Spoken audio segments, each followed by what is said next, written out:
Two.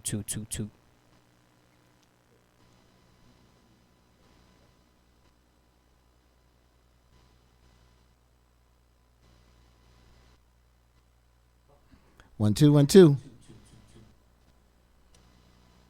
There we go. We are live. We're live. We are live. 2, 1, 2.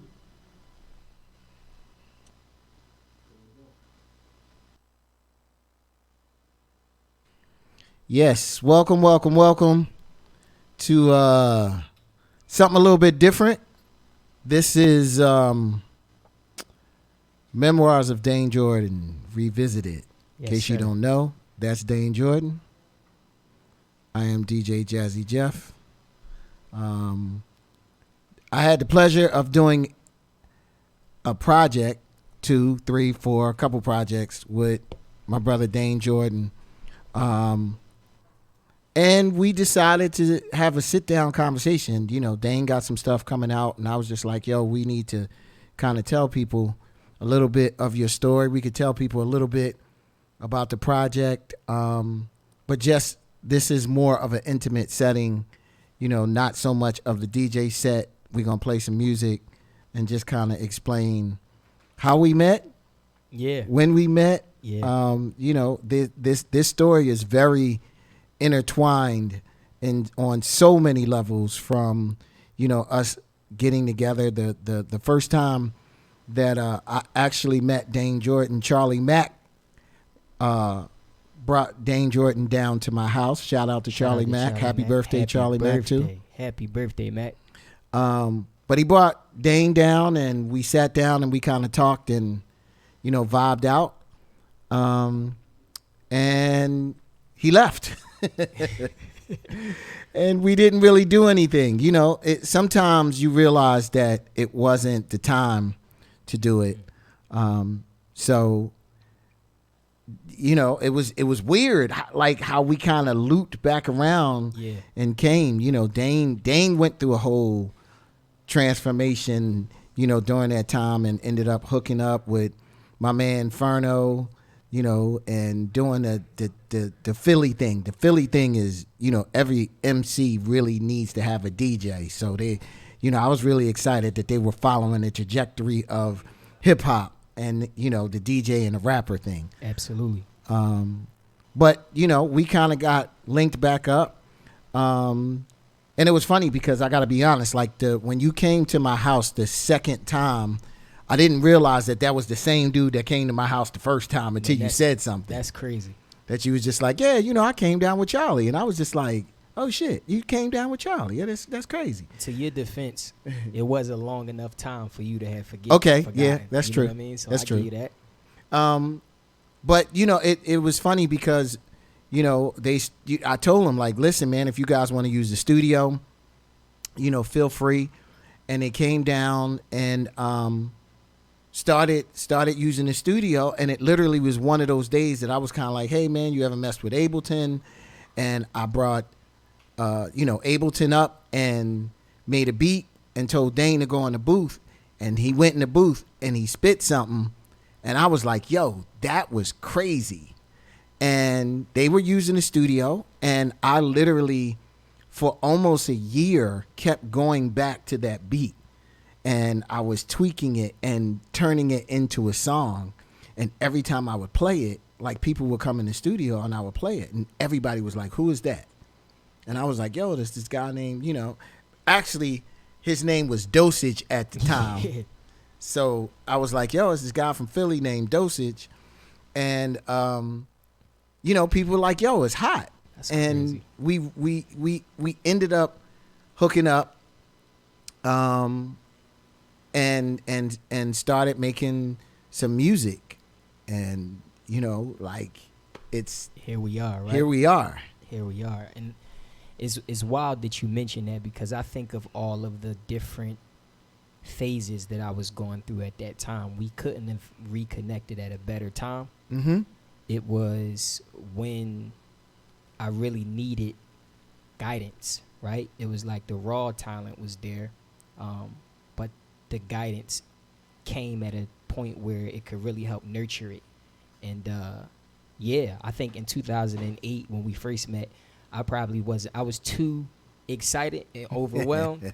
Like, I remember the first time coming to the spot, sitting in the kitchen, and you do a great job at kind of like making you feel comfortable. Yeah, a very, very good job at doing that. But, you know, those nerves still exist. But, yeah, like I said, the rest and kind of how it unfolded, it's always been natural. So that was really cool to be made comfortable enough to really, like, let out what it was that was there. So, yeah, that was dope. That was really dope. But we, you know, and it was funny because, you know, like I said, you know, what you'll find out is just how crazy and intertwined that this whole story is, that we started working on music, and we started doing songs. You know, I would, you know, and I was on the road. This is before Dane came on the road with me. This is when Skills was still on the road. And I would do songs and I would send them back, which was funny because we just talked about this morning.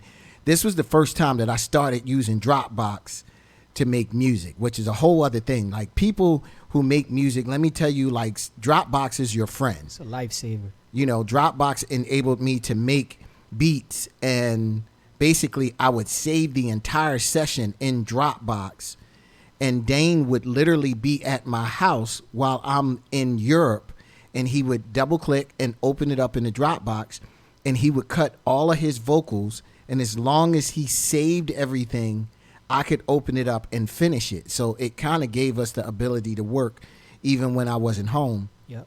But it was funny because he started working on these songs, and he probably got to about the third song, and this song was a story about him, and it was so entertaining. And then the next song was a story about him. And I think we got 3 songs in, and it was so funny because I didn't know how to approach you with this. But I was kind of like, listen, I don't know how you're going to feel about this. I think we should not scrap, but we need to change complete directions of this project because you started talking, almost telling your life story up to date.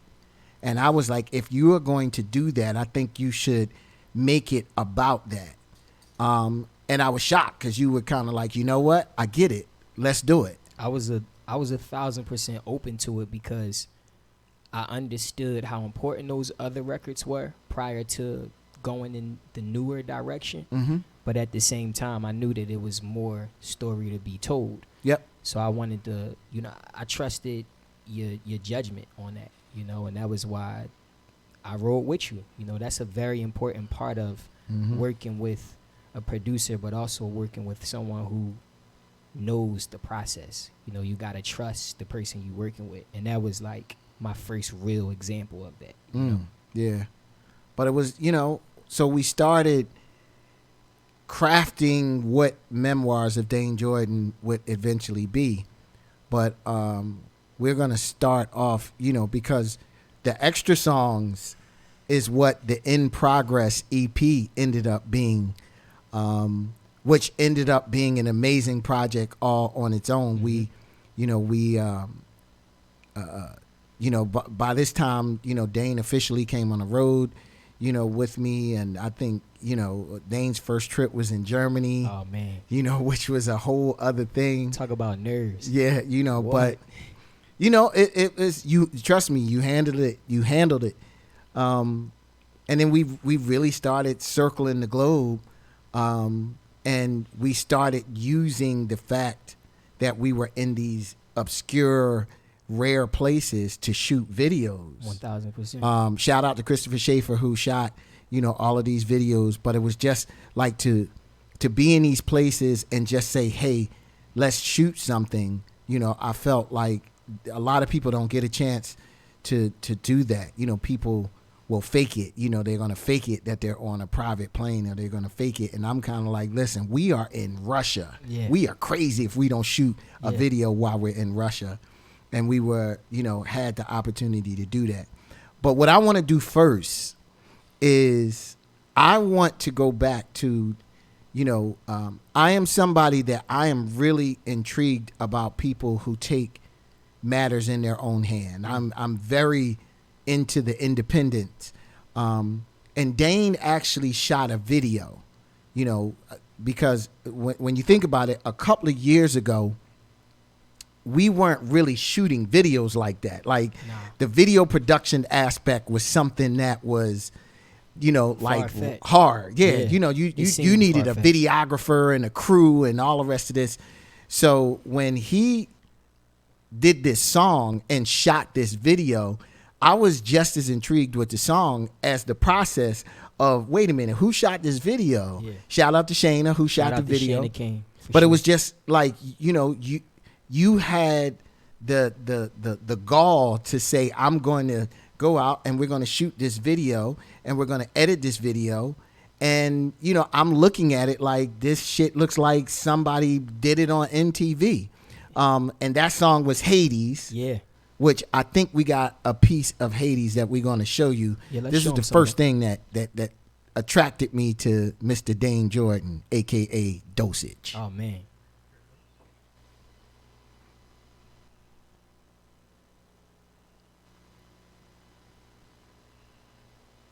Wow.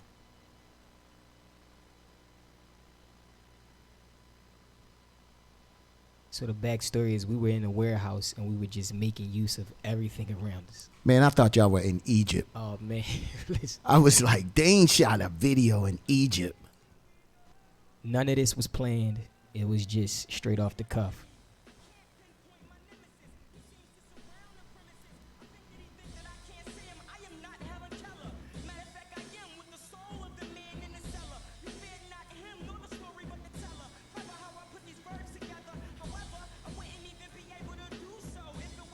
He also ain't have hair then. None.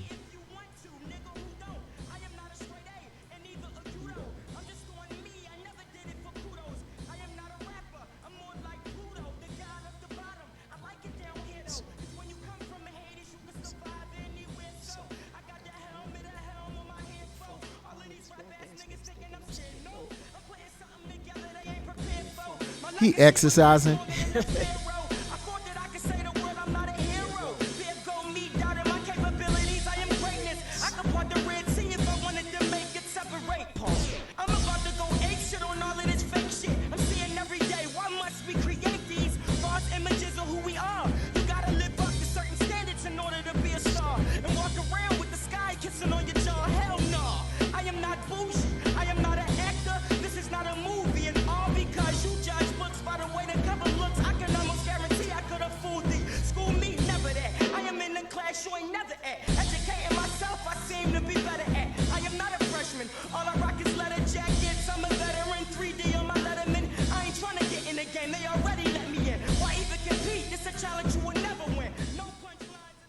Wow. So first of all, let's talk about, because you mentioned 3D and you have 3D on your shirt. You got to explain what 3D is to the Yeah. people. So 3D was a brand that I represented and still represent to this day, which represents and stands for dream, drive, and determination, because we always felt like with that mindset, you can accomplish whatever it is you set out to be. So that was our way to kind of inspire other people that you can do it. And it was also a reminder for us to keep going and to figure out ways to make it happen regardless of what anyone else may think. So that's how you get a video like that. I mean, you see, like, You listen. I'm in a sweatsuit. It was like super improv. There was not a lot of preparation. It was, we're going to shoot a video this day. Let's find a location, get there, and figure out how to make it work. So I like that. it was just raw. It was just raw. And once again, shout out to Chris Schaefer, because when I think of some of the visuals we were able to shoot for these other songs on In Progress, it was that same mentality. Mm-hmm. Let's just go to these places and figure out how to make use of the location. So Yeah. it was just on steroids at that point, because now you have different backdrops. Yep. You know? Yeah. So yeah, that was great. So yeah, that was the thing that really caught my attention. So then we fast forward up to, I think we should play a couple joints from the In Progress EP. Yeah, for sure. And it was funny because In Progress EP was 9 songs. We sat here and really kind of thought about it, and we shot a video for all but one of these songs. And every last one of these videos, you know, the first song I'm going to play is the song Wash It Down that was produced by myself and James Porzer. That was shot in Azerbaijan doing JP. Red Bull 3 style. Mm-hmm. You know, room test. Wash It Down was actually New Zealand. Wash It Down was in New Zealand. New Zealand, Black Sand Beach. Black Sand Beach. It's my first time ever seeing the beach with black sand. So, life-changing. Yeah, so let's wash it down. Wash it down.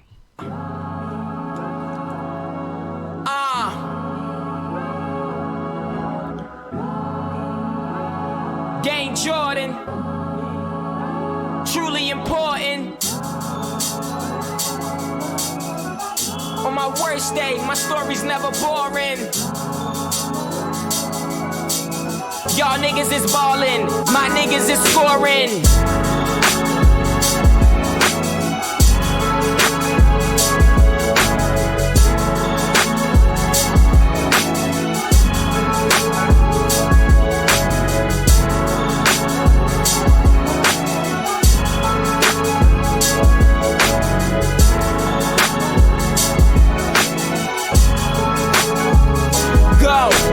Wishes don't exist, my list consists of a mission. Impossible obstacles I get through in a matter of minutes. I'm time cruising and I'm handling business. Cunningham with my hand in my pocket, juggling, doubling profit, legally dipping and dodging, going to the pen.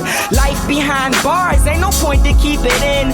Life behind thoughts that hide the soul from the skin. I had to break out of that, was my only way out the den. Get, that's what I did, but even that dip cost me some chips. Even this time cost me a flick. Even this time cost me a flip. A couple of points don't make that back. What can I change if I can't make sense? Can I ask again? Let me ask again. What can I change if I can't make sense to them? All they wanna know is where I'm from, cause I run this town like Forrest Gump. Small minds claim small blocks, large minds claim whatever they want. One head in the books, the other in my drawers.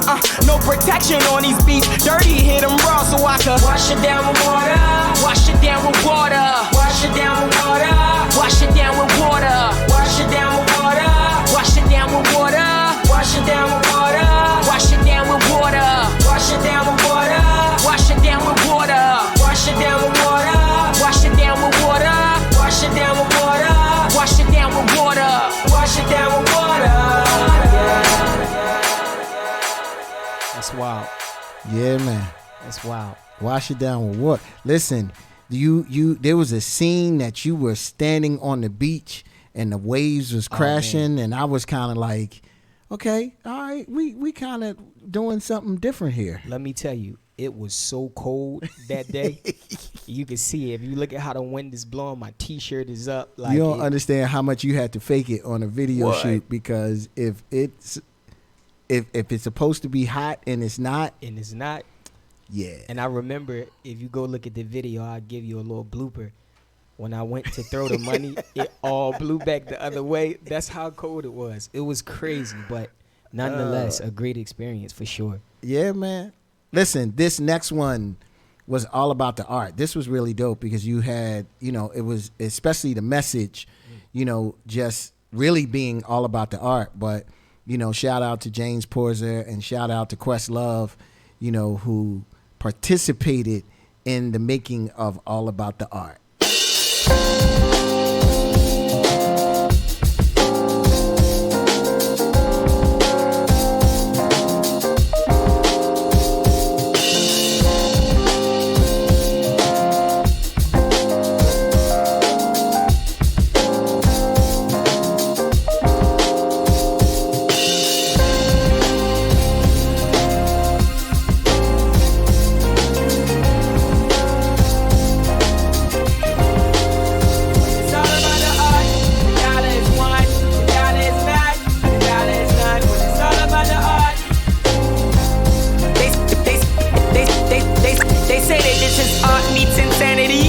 From a fella by the name of Dayne Jordan, Anthony, on it like an athlete, running all over the track and back of me. Quest on the drums and Jeff overseeing my accuracy. This is practice to me. I could never show up and still answer all of your questions accurately. Target the market without a dollar in my pocket or wallet and come out with groceries and a pair of jeans. Cause it's all about the art. I could also show you how to make a mirror, my nigga, so you can see who you are. When it's all about the art, the dollar is one, the dollar is not, the dollar is none. When it's all about the art, I could also show you how to make a mirror, my nigga, so you can see who you are.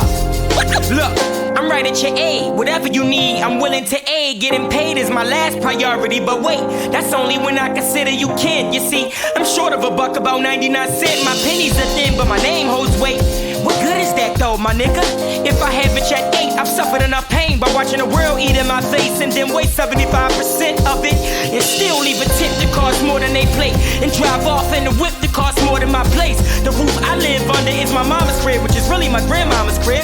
So you niggas get what I'm trying to say. Show up, it doesn't show, but my pocket's been running low. Quit my job a few years ago and ever since been in a hole. So I switch flows and got big in a 6-fold to a nigga that's 5'2", trying to dip in a 6-fold cruise. Young and I ain't talking, I'm making these moves. I chose to pursue a better life and I'm living it too. Finding happiness isn't in things, it is in you. Finding out about who you are and when you finally do, accepting it too and sharing it with passengers. We gotta make a way for the generation that's after us. That's a cliche, so I would rather back it up. All they need is somebody to show them why it matters so much. Cause they had me trying to fit in when I didn't, and becoming a part of stereotypical descriptions like following trends. Cause one of the hardest transitions in life is when boys gotta be men. Truth, a man doesn't follow, he leads the way. And even if he fails at his attempt, he tries again another day. In other words, I'm putting my all in. The fact that I've come this far since I started this is something to say. Cause it's all about the art. I could also show you how to make a mirror, my nigga, so you can see who you are. When it's all about the art, the dollar is one, the dollar is not, the dollar is none. When it's all about the art, I could also show you how to make a mirror, my nigga, so you can see who you are. Cause it's all about the art. Listen, I mean, that set the bar for me. Yeah, To keep the art first. that was it. That really shifted everything for me. I mean, yeah. So I think we should get into this Memoirs of Dayne Jordan. Yeah. So, it's funny because, this was probably one of the most enjoyable projects that I've ever had because, we pieced it together. We pieced it together from the songs, and then you wanted to go back to make sure that it was in chronological order. Sequence, yeah. And then we did skits in between a lot of the songs to kind of narrate the story. And even down to, bringing in musicians afterwards to kind of really enhance, the sound of it. Like, this was really one of those projects that it wasn't about a single. It wasn't like, okay, what's the single to the project? This is a book. Like, you don't get chapter 1 of the book, or you don't get chapter 3 first. Exactly. You get the book. So, you have to kind of ingest this, as a book, as a full project. But I think we should get into the intro. Shout out to my man. Once again, this is where the intertwining comes in, because, I had a sample in the intro that I wanted to take out. Which was phenomenal, by the way. Yeah. And I reached out.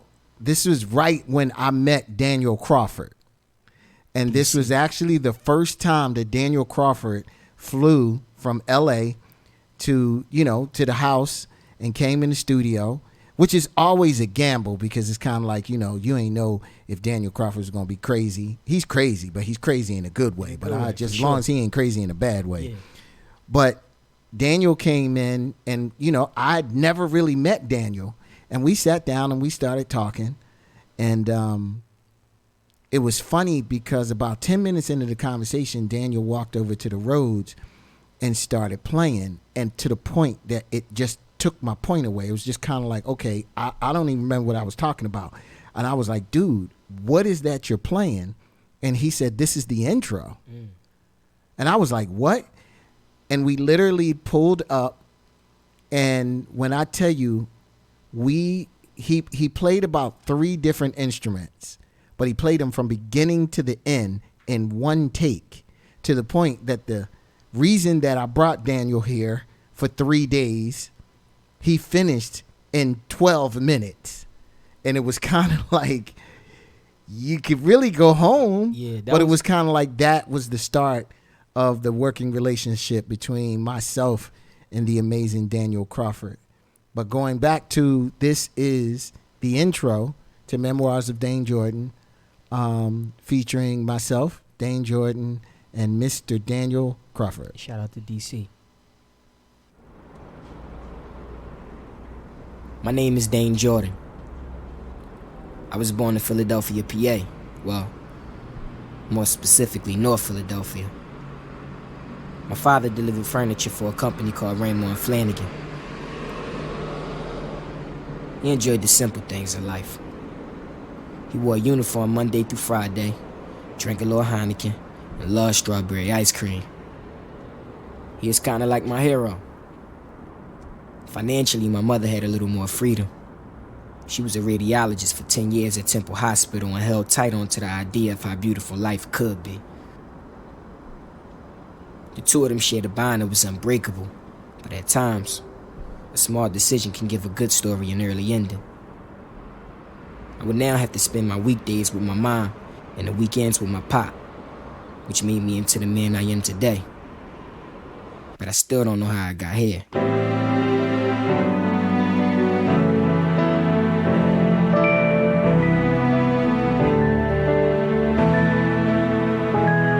It's a Tuesday, 5/7, 2013, 5:29 in the AM, and while everyone sleeps, I'm working on an album without a thought of the outcome.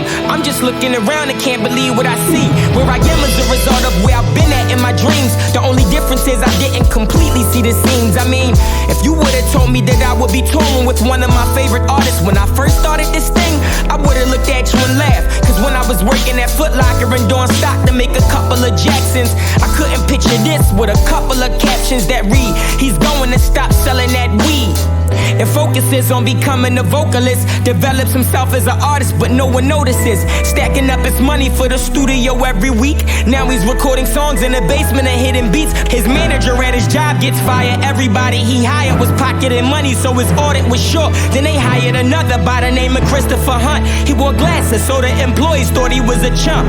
But we had a conversation, I gotta be honest. Me and that four-eyed nigga had a whole lot in common. We started talking Ralph Lauren and then talking rap. I told him I spit and he said he used to be into that. A few years passed, I still never played him none of my music, but I remember specifically telling him about my new shit and how it was hot. Then he would reply like, I hear you, my nigga, we'll see when it drop. Image 2, I got a logo made, cause common sense said if you want people to remember you, then you gotta have something that represents. It's been history ever since. I hit up a graphic designer from Philly who name was Sick, who was sick, and then it clicked, get some t-shirts made. That way I can build a brand outside of my name. I sold them out the fitting room within a few days to new faces, so I knew I was headed new places. I had a show coming up in a couple of days, and I invited people and I was shocked when they came in. 5 minutes prior to me hitting the stage, I got nervous and had to go to the bathroom to pay.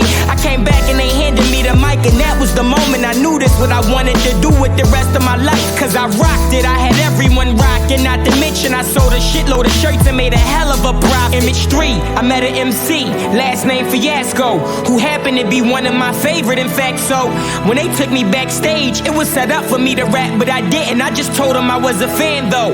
Listen to me, try and play it all cool. I walked in his green room and damn near acted a fool. I told him don't forget me. He looked me right in the eyes and said he won't forget me. Then he pulled me to the side and said to keep in touch.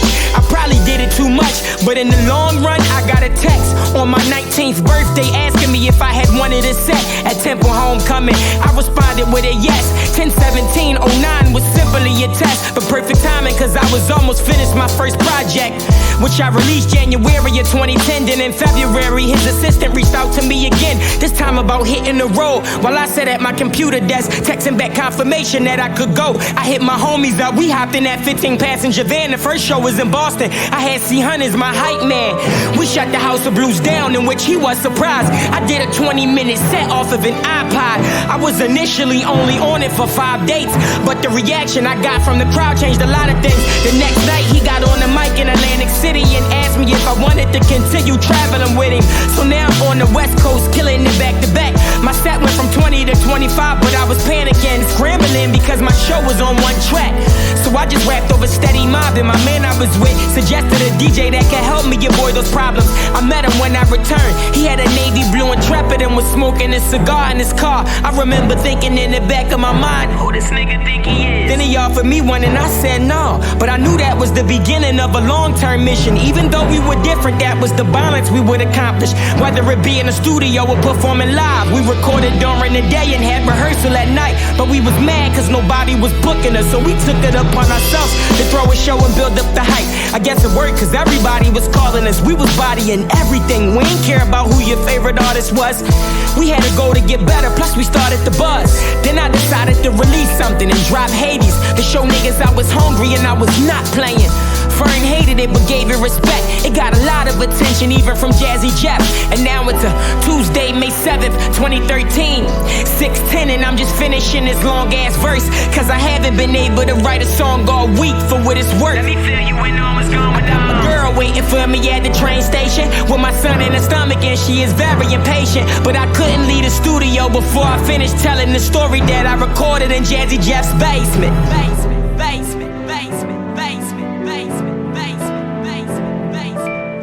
Listen, man, that is a hell of an intro. Man, That right there was like, okay, I know him. I know him.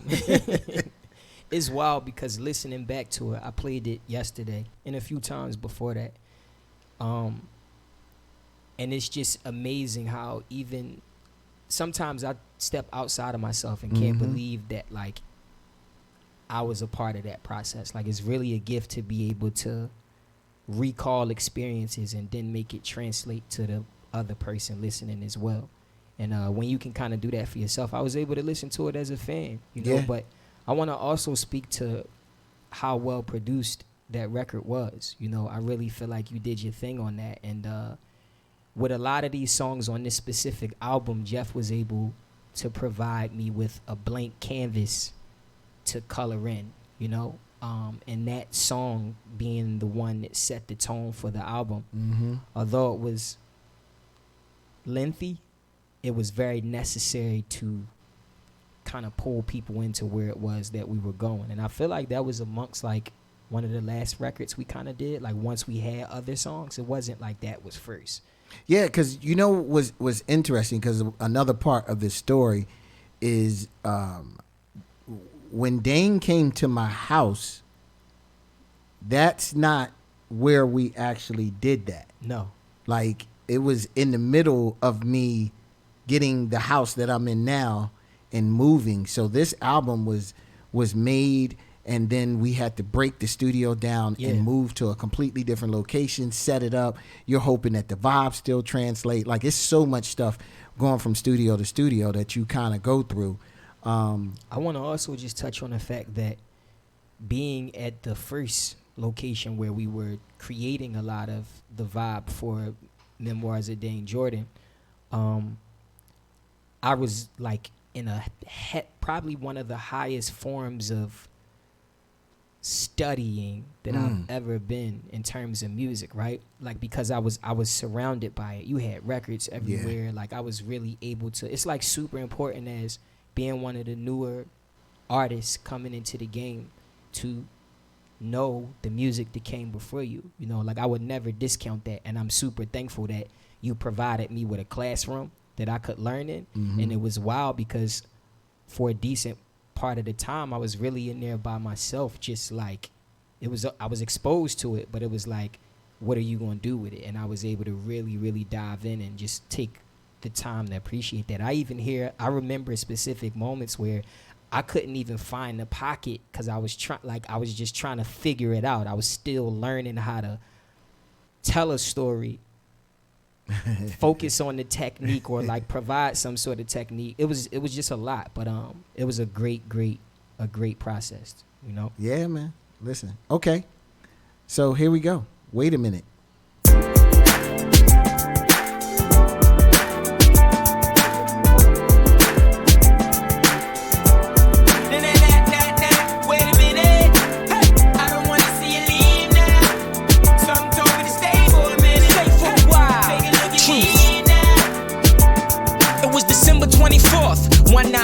11, me and my sister woke around 4, knocking on mama door, asking for permission to open up our gifts, even though some of them we had already saw. I recall being in Toys R Us a couple of weeks prior. The meter told her she would buy us some of our gifts, and Santa would be the one to bring the rest by. But my older sibling, being the older sibling, wanted to ruin my imagination of simply believing in Mr. Claus, Comet Cupid, and Rudolph. I can't forget the fact that my aunt was a Muslim, so she would tell me and my sister, your mama's lying to you all. Wrong, I believe she was, but whatever. My sister's in the living room listening to me, while I was intrigued with the Blue Ranger that came with her Jeep. I eventually was tapping my feet to the beat she was playing, looking at me on repeat. As I nodded, she caught me bobbing my head, and after hearing it several times, I was reciting it like it was my own, cursing even though I was told not to use that type of language. But when the music was on, I was on. So Angel, my sister that is, wrote me some lyrics that I've been reciting till I was 10. I remember it like yesterday. It went like this. Hey yo, my name is Dane. I'm in the 2nd grade. Yeah, I'm smart cause I get all A's. I may be a shorty, but I can fight cause I got all them niggas round my way uptight. I wear thorough clothes and I know I'm cute. And I'm getting some Timberland boots. If you mess with me, I'ma knock you out. Cause I represent Erie, that's all we about, yo. All the girls wanna go with me, so don't get jealous, stop sucking on these. I don't got a job, but I make Benjis. I'm short and brown, people know me all around. When I step up in your town, I'ma knock you to the ground. I'm only 7, but I got some game. And Shaman, she'll tell you the same. That day 4 when things changed, I wanted her to write me another, but she was smothered in other activities, so she wasn't trying to do it again. Therefore, I had to pick up the pen. I ain't know where to begin, so I wanted to quit, but something said, wait a minute, hey, I don't wanna see you leave now. Something told me to stay for a minute. Stay for a while. Take a look at me now. This is what it's like to be living a dream. Living a dream. This is what it's like to be living a dream. I said this is what it's like to be living a dream. Living a dream. This is what it's like to be living a dream. Wait a minute, hey, I don't wanna see you leave now. Something told me to stay for a minute. Stay for a while. Take a look at me now. This is what it's like to be living a dream. Living a dream. This is what it's like to be living a dream. I said this is what it's like to be living a dream. Living a dream. This is what it's like to be living a dream. So what's crazy about that, first of all, we're going to talk about, that was Dane's rap when he was 7. That was my first rap. Which is hilarious. Ever. I never forgot it. But we gonna talk about that. Dane is the master of footage. So what I didn't realize was Dane has probably been documenting his life since he was 7. So he was documenting this whole process, and I didn't know. So when he started popping up with all of this footage that basically, you know, is a timeline of actually what we did, because you were talking about trying to find the pocket, and we got a video that you recorded of you trying to find the pocket. Roll it. I can't do this shit. In the street, I'm at an MD. Then a dick, and then a dick. In the street, I met an MC, last name Fiasco, who happened to be one of my favorite, in fact. So when he took me backstage, it was set up for me to rap, but I didn't. I just told him I wasn't a fan though. That's wild. I remember that moment too, like, because it was so much, and you wanted to still kind of keep it interesting. Yeah. You know, throughout. But like I said, it was still, I had so much to say, so I had to make a lot of creative decisions. Like, am I going to focus on flow, or am I going to focus on what it is I'm trying to say? And I feel like when it comes to story, the ride is more important than the technique. As long as you're communicating and providing adjectives, you know what I mean? Like, you're really giving details about it, that's more important. So the words specifically with this whole project were more important than the technique. So I love that. Love that. We also want to tell the people that are watching on Instagram that you can't see the videos on Instagram, that you can go to the DJ Jazzy Jeff app or website. You can go to Twitch.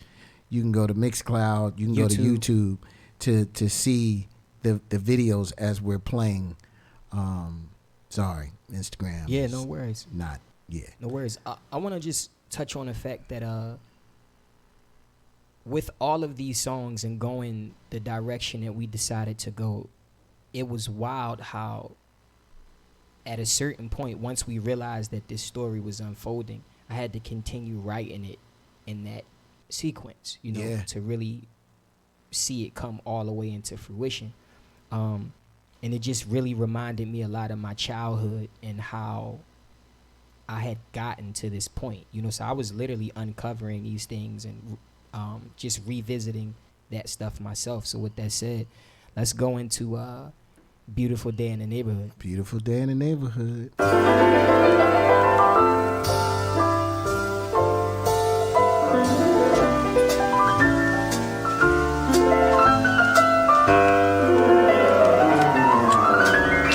It's a beautiful day in this neighborhood, a beautiful day for a neighbor. Would you be mine? Could you be mine? Won't you be my neighbor? Won't you please? Won't you please? Please won't you be my neighbor? My neighbor? I'm glad we're together again.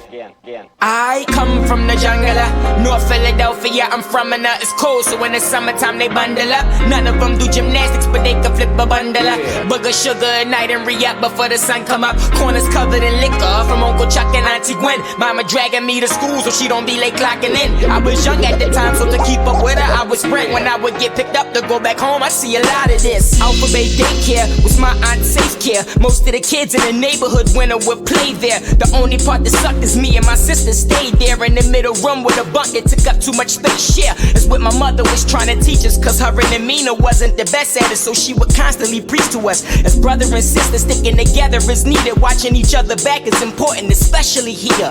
A few doors down, they're getting high on the porch. A few doors down, sleeping is Mr. Leroy. Across the street, Poppy fixing automobiles on the curb while he listen to Latin loud enough to be heard. On the next block where the Flintstones push bedrock, you could get there through the alley that was connected to us. People with needles would be in them every once in a while, while me, Janae, Tashika, and Tyree was playing around. It's a beautiful day in the neighborhood.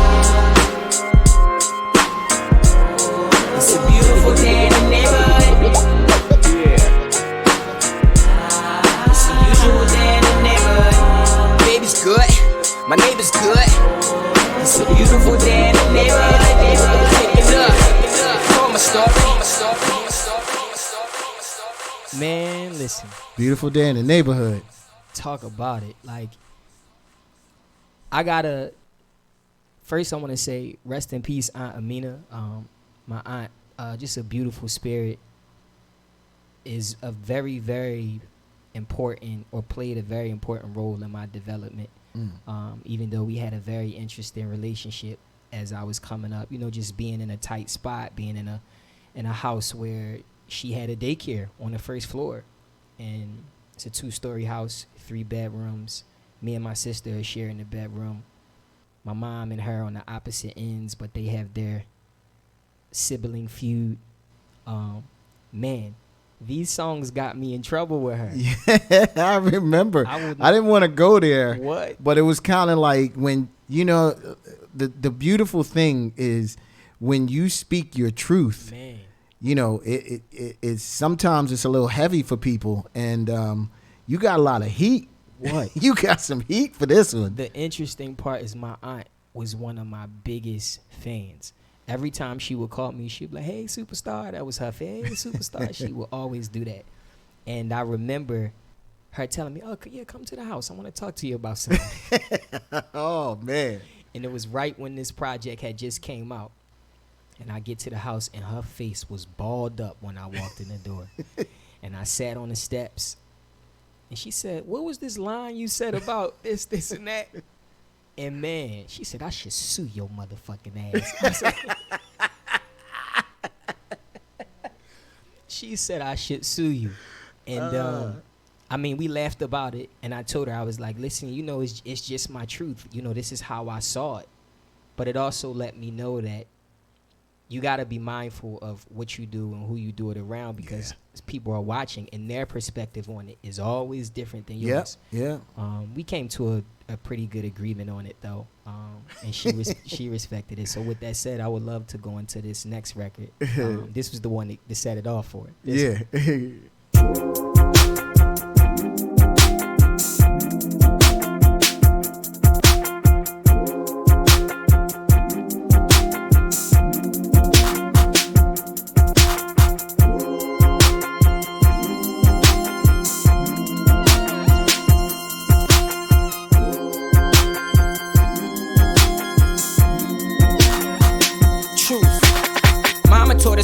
manners. Truth. Auntie Gretchen taught grammar. Truth. Auntie Gretchen had a daycare in a house she got for my grandpa. Truth. I grew up there.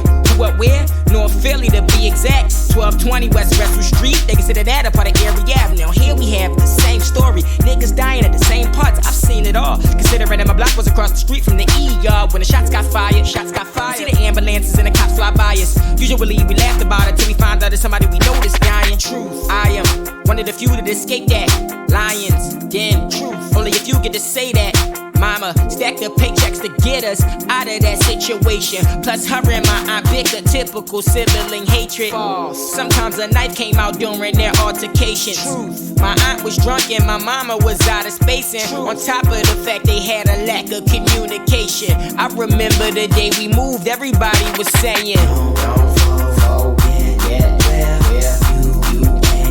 ain't from ever. Don't forget where you ain't from ever. Don't forget where you ain't from ever. Don't forget where you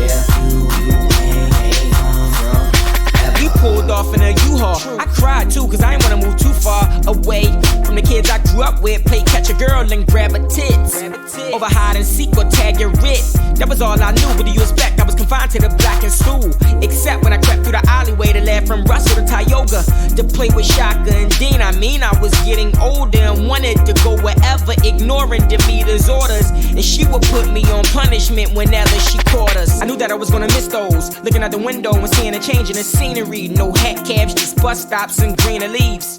I mean, we had a lawn in front and the back of a house at 12. I thought that only existed on the screen, but I adjusted in a couple of months, and I had a lot of fun whenever company came. Leave my bike on the porch, never changed up. Years past, no beef with the neighbors. On the other side of town, nothing changed much. Minus some of the people that I came up with was either there or in and out of a station. When they told us that we would die before the age of 21, I was saying to us, don't forget where you ain't from. It's like I never believed them. Don't forget where you ain't from. I would've never believed them. Yesterday we're telling the truth.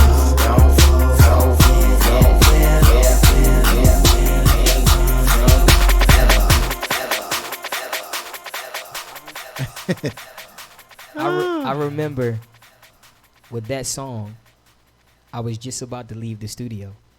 That song had the verses first and no hook. And I had about 5 minutes before my ride came. And I literally could not think of a hook for that song.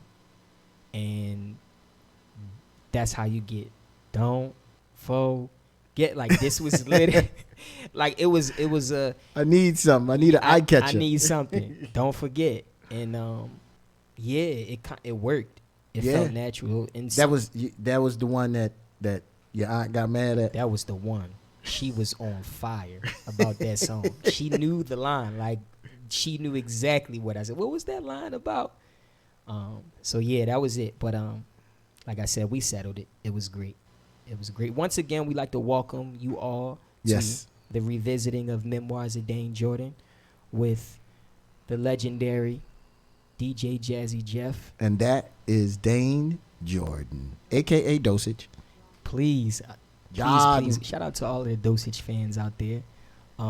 Please, if y'all have any questions, write them down, hold them to the end. We are really looking forward to hearing some of the questions that you guys may have. Let's keep it rolling, Jeff. Yeah. You know what's crazy? You brought me a Lonnie. Was it Lonnie Liston Smith? It was a Lonnie Liston Smith. You brought me a Lonnie Liston Smith sample. And I was like, oh my God. And I remember doing it, and I was like, you know what? I want to take this sample out. So shout out to my brother Daniel Crawford again. 1 second. Okay. I have to, and Dan, please feel free to cue it up too. At this particular time, you were teaching me a lot about instrumentation. Yeah, yeah. You know, and the importance of, always be aware of where music is in the moment and contribute what you can to it. Don't just follow it and do it, but be aware, keep your ear to it. but know that it's always going to be rooted in instrumentation. And I had no idea what certain sounds were, certain instruments, and I was like super curious. I still am till this day because of that. Dan, if you could show him, there is a clip of when you were working on this specific record, and I was trying to figure out what the sounds were. Yeah.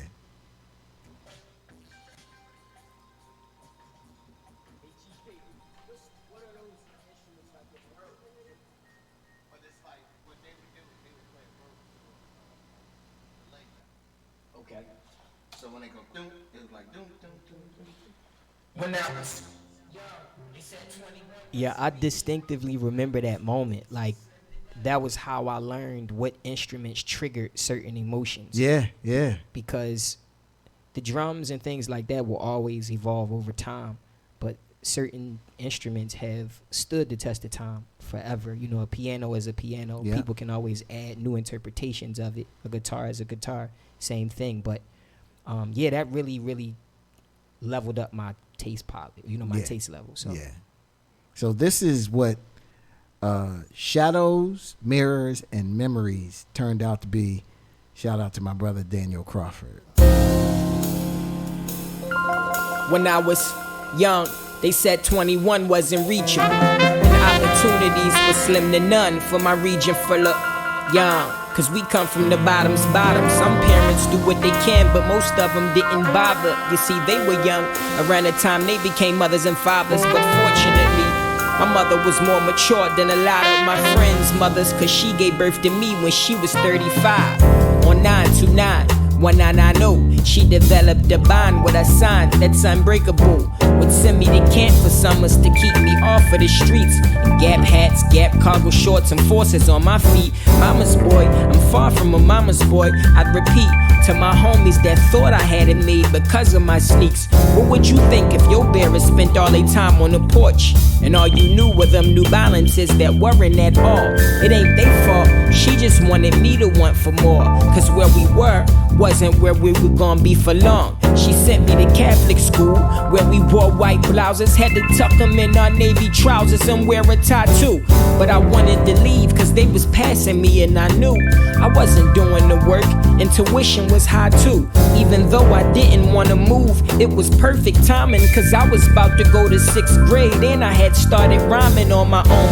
I needed something to do when I was home alone, until I met this kid named Derek who went by dollars cause he was a rhymer and we had a lot in common. Both of us had a ghostwriter before we knew how to put words together like puzzle pieces when they first come out of the box. Though we practiced until we learned how to connect the dots. Soon after, 2 of my homies brought another kid past who was passionate about his craft. They called him Black and he could actually rap. So I immediately got on my jack, called Dollars and told him that we should make a group. He overreacted by saying no. In fact, he stood firm by his claim until he heard him spat in the playground by the swings where all of us sat, listening to his writtens. All 3 of us got in a cipher that never finished. The chemistry was a given. From that day forward, we wrote raps in my mama's basement on a table I created out of some crates, and the tabletop I found that didn't have legs. Then life happened and we went our separate ways, but kept in contact, and I kept doing my thing. They were behind that. The first time I hit the stage, they were in the audience applauding and proud of how far I had came. Yo, bro, what's going on? It's Dollars, man. I was just calling to let you know I'm proud of you, real talk. I was listening to some of your old work, dog, and it came a long way from when we first started doing this shit. When we was young, I mean, even though we went our separate ways and you doing what you doing, I'm doing what I'm doing, man. Like, keep up the good work. And let me know in the next show, man. You already know how we do when we get up. So first of all, let's talk about the archive master, Mr. Dayne Jordan, the fact that he has the voicemail messages of his 2 friends that were at his first show. Like, I can't even keep my sneaks from last month. listen, And shout you out. got footage and tapes and recordings and people that I have like an immense amount of love for. I always hold on to I have this thing with the voice. So anytime someone's speaking, or video is a plus, but like people like that, big shout out to Dollars and Black. They are a heavy part of my story, you know. So, yeah, I hold on to things like that. You know what I mean? It's kind of like an infatuation with holding on to people that I love's voices. Yeah. Okay. Now, this next one was you growing up a little bit. Oh man. Oh yeah. We all know this. So we gonna see puberty Dane. I ended up making friends a lot quicker than I thought. And over time, I considered them to be like brothers. Who knew that I'd experienced some of the most pivotal moments of my life with these guys. I mean, everything from Duck Duck Goose to freshman year at Lincoln High.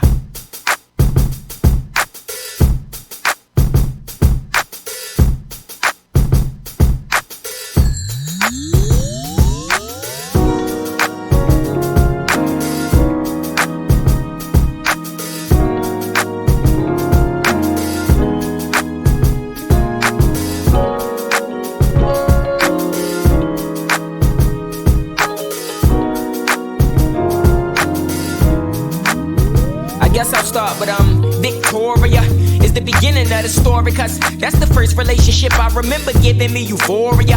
I met her at a skating rink called Wild, and she was looking gorgeous. She had a girlfriend with her that was okay. I told my brother to get her, but he was ignoring her. So I walked towards her like a warrior and asked for a number. By the time the summer came, she would come to visit me. I assumed she was digging me, kicking it on the couch and grinding on it like genuine. Months passed, now I'm trying to cross the finish line. Years passed and I still ain't crossed the finish line. Until one day we was in my room bucket naked. I had her on the edge of my bed trying to put the head in. As soon as I put the head on it, she told me to hold up, close the legs and said, Dane, I'm really not ready to open up. Open up. Open up. Open up. Open up. Open up. Open up. Open up. Courtney caught me during my sophomore year. She was a freshman and I was ready to court, cause I was tired of lying on my private parts, and the majority of my homies had the boo nana before. And plus she was a virgin, come to school and do all of her work, and had the brown Rockaway coat with the fur when it first came out, in a sidekick. Soft, long and pretty hair, so I had to make her my chick. Skip many days of school. After the first time we did the do, we was late several days, several delays on a cycle, and I would go psycho every time she would say, it hasn't come on yet, no way. Luckily they were just scares, but I remember her mother calling my mama on the other end of the phone in tears, talking about how I took her virginity. Oh yeah, I can't forget to say, she moved up far away. She moved up far away. I know I can't sing. It's more about that thing. That thing. That thing. One moment of pleasure could lead to a life of pain. Open up. One moment of pleasure could lead to a life of pain. Open up. One moment of pleasure could lead to a life of pain. Open up. One moment of pleasure could lead to a life of pain. Open up. Tasha, she was the new girl, light and skinny in her waist, no booty, but her beauty is what apparently got us to gossiping. Every nigga wanted her, from the ball players to the hall players, and we thought we was all players. Nope, evidently not. Her locker was next to mine, so I knew in a matter of minutes or days I would have a number in the pocket of mine. Truth, one day I was eating the taffy, she was looking at me and said, give me some. I passed it to her and she really licked it. I went and told all of my niggas she did it, but all of them had thought I was lying. Then I got the digits, a couple weeks later I hit it. A couple weeks later I hit it. A couple weeks later I hit it. But I would never commit, because commitment, we was in a relationship, and the way the ships went when I was in Lincoln barely went the distance, cause chicks was sharing and kitten with anybody, and if you had a whip you really was stick shifting. I never learned though, I started dealing with Ashley, and it was actually a long term situation that was never good from the day that we started, you know, a conversation, cause Ash ain't like Tasha, Tasha ain't like Ash, and I was in the middle of all of this nonsense, young and naive, never using my conscience. I should've knew that something was fishy when Ash would walk through the hall singing one of Lady Saw's top hits. I've got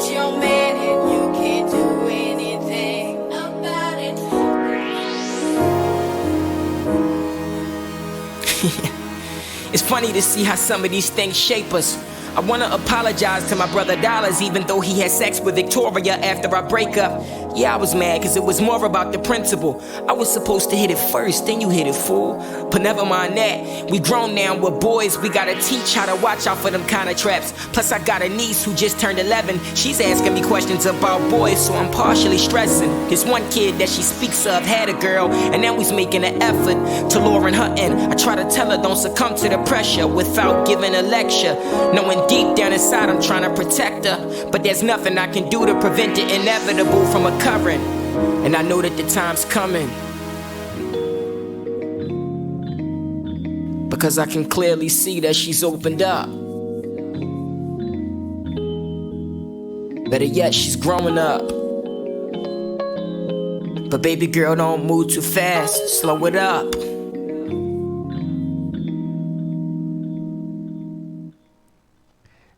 I really like that song because you showed a vulnerability of, you know, when, you know, especially as a man, when you start coming into those feelings and emotions, you kind of go crazy. But for you to bring it full circle to your niece, and now you have to give your niece the advice to protect her from you, the young you, is really deep. That's deep. That is really a life lesson of, you know, some of the things that, you know, you go through, and the lessons that you learn as you get older and get more mature, that, you know, it's the same thing. That it's kind of like, you know, every man that has done a woman wrong is going to be blessed with a daughter. With a daughter. And it's the wildest part about that is, see, I'm really into sustainability, right? Or just how things grow, you know, and listening back to this song is so trippy to me because I just had a conversation with her. And keep in mind, my niece is 18 now. She's 18 now. And I mean, we have an incredible relationship in terms of just the conversations that we have. And I'm still that guy trying to protect her. So it's wild. Yes, it's definitely, it comes around full circle for sure. That's crazy. It scared me a little bit. Yeah. Yeah. So let's go into the Hustlers. As important as getting the education was to me, I was easily distracted by girls and making sure I had a fresh pair of butters on. What I ended up doing to keep me fresh would eventually get me expelled from Lincoln High and sent to a disciplinary school. It wasn't until after graduation when I decided I was going to take music a little more serious. I figured it'd keep me out of trouble. Did I make a bad decision? I ain't go to college. But that's nothing to brag about. Or is a decision bad because of your lack of knowledge? It starts, I was in San Diego, me and my partner on the way home from USD, the last show of the tour. That's when I got a phone call from my boy. Hello? Yo, you heard what happened to Mill? Nah, I ain't hear nothing happen at all. What's wrong? Man, he got into some dumb shit with some chick he used to deal with. And the baby father she was supposed to be dealt with. But I don't know what I'm doing. I just hope he alright. We hang up and I'm all tight, all flight. Reflecting on memories made in the park, like when we would play one-on-one to the park lights. Cut off, hop on all bikes, go to Wawa, get snacks and stay up all night. Pressing X on Gran Turismo, or playing Mario Kart on that 64 Nintendo. I win some, you win more. That competitive spirit was in your bones, but those days are longer than gone. I'm gone is too far, life happens too fast, death happens too all. We were young, said we would die before 21. Everybody wonder from the gunshots, another mother son is gonna die before the sun's up. We were young, said we would die before 21. Everybody wonder from the gunshots, another mother son is gonna die before the sun's up. We were young, said we would die before 21. Everybody wonder from the gunshots, another mother son is gonna die before the sun's up.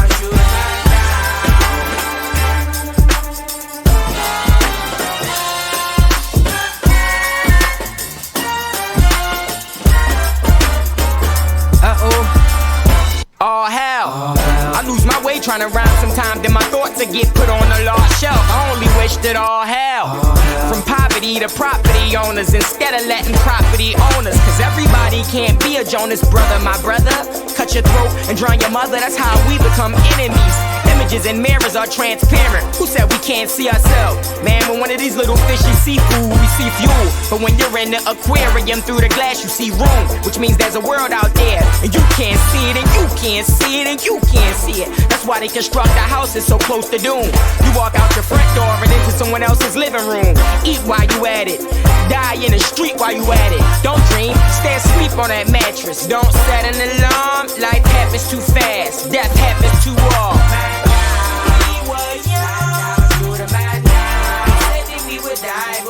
Everybody's running from the gunshots, and not some other son that's gonna die before the sun's out. We were young, the man died, said we would die before 21. Everybody's running from the gunshots, and not some other son that's gonna die before the sun's out. We were young, the man died, said we would die before 21. Everybody's running from the gunshots, and not some other son that's gonna die before the sun's out.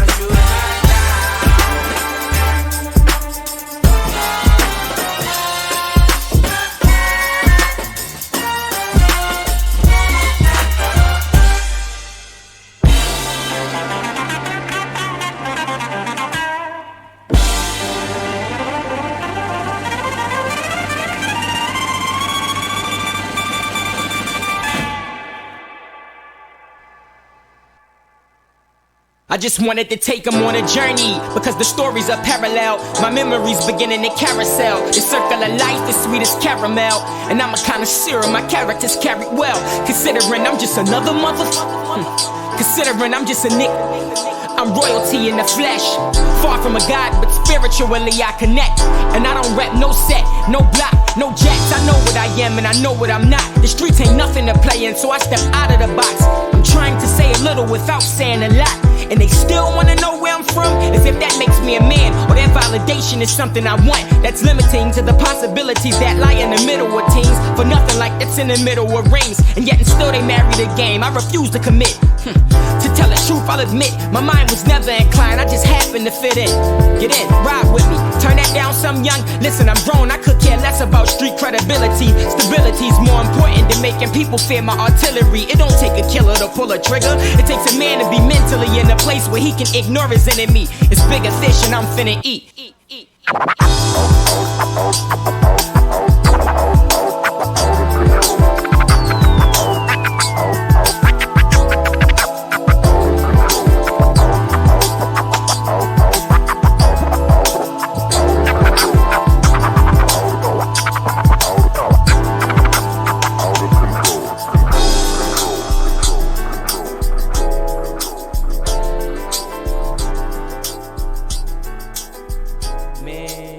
Listen, we had to play that interlude after that. That was a moment. I want to say that, listen, The Hustlers might have been one of my favorite songs. Like I was somewhere else when I was making this. I can hear it. I can hear it. A lot of people, and I think that one of the most fire things about your production is people don't understand the level of detail you put into your production. You are one of those people that not everyone understands bar structure, but essentially like there's 4 beats per bar, if you will. But that's neither here or there. Jeff is making changes and adding subtle details in every single bar of the record. So as you listen to a song from beginning to end, there's always subtle things happening and changing. And I feel like your storytelling as well. When you're doing the production. So a lot of these records, you are wise enough from doing it for so long to send an artist just enough for them to express themselves over, but then how you come in and like add details. You gotta give it back. Oh man. You gotta listen, I'm gonna give it to you, but you gotta give it back, and I'm gonna make that hug you. Yo. I gotta make it yours once you give it back. So it's specifically with that song too, The Hustlers, a line that really, really stood out to me was, don't set an alarm, life happens too fast, death happens to all. There is a high level of appreciation that I have for simplicity but depth, and those are like, I don't think they come from me. I'm writing and it just comes out like just while you're in that creative zone or while you're there, and you got to be fully there to say something like that, but it just holds so much truth, like, you know. And I was witnessing so much death in terms of like my friends and different people that I had grew up with, so that line really covers what that song truly represents. So I had to bring it back twice on each verse, you know. So you know, and you added that cinematic feel around it. It's crazy. Yeah, I wanted that shit to sound like it was the 70s. Hey man, listen, you I put an afro on when I made that beat. But listen, so this brings us to probably my favorite part of this project, called The Circle of Life. It's part 1 and part 2. Shout out to Tia, who was on Circle of Life part 1, and shout out to my brother Eric Robeson, who was on Circle of Life part 2. These have to be played together because it is truly a circle.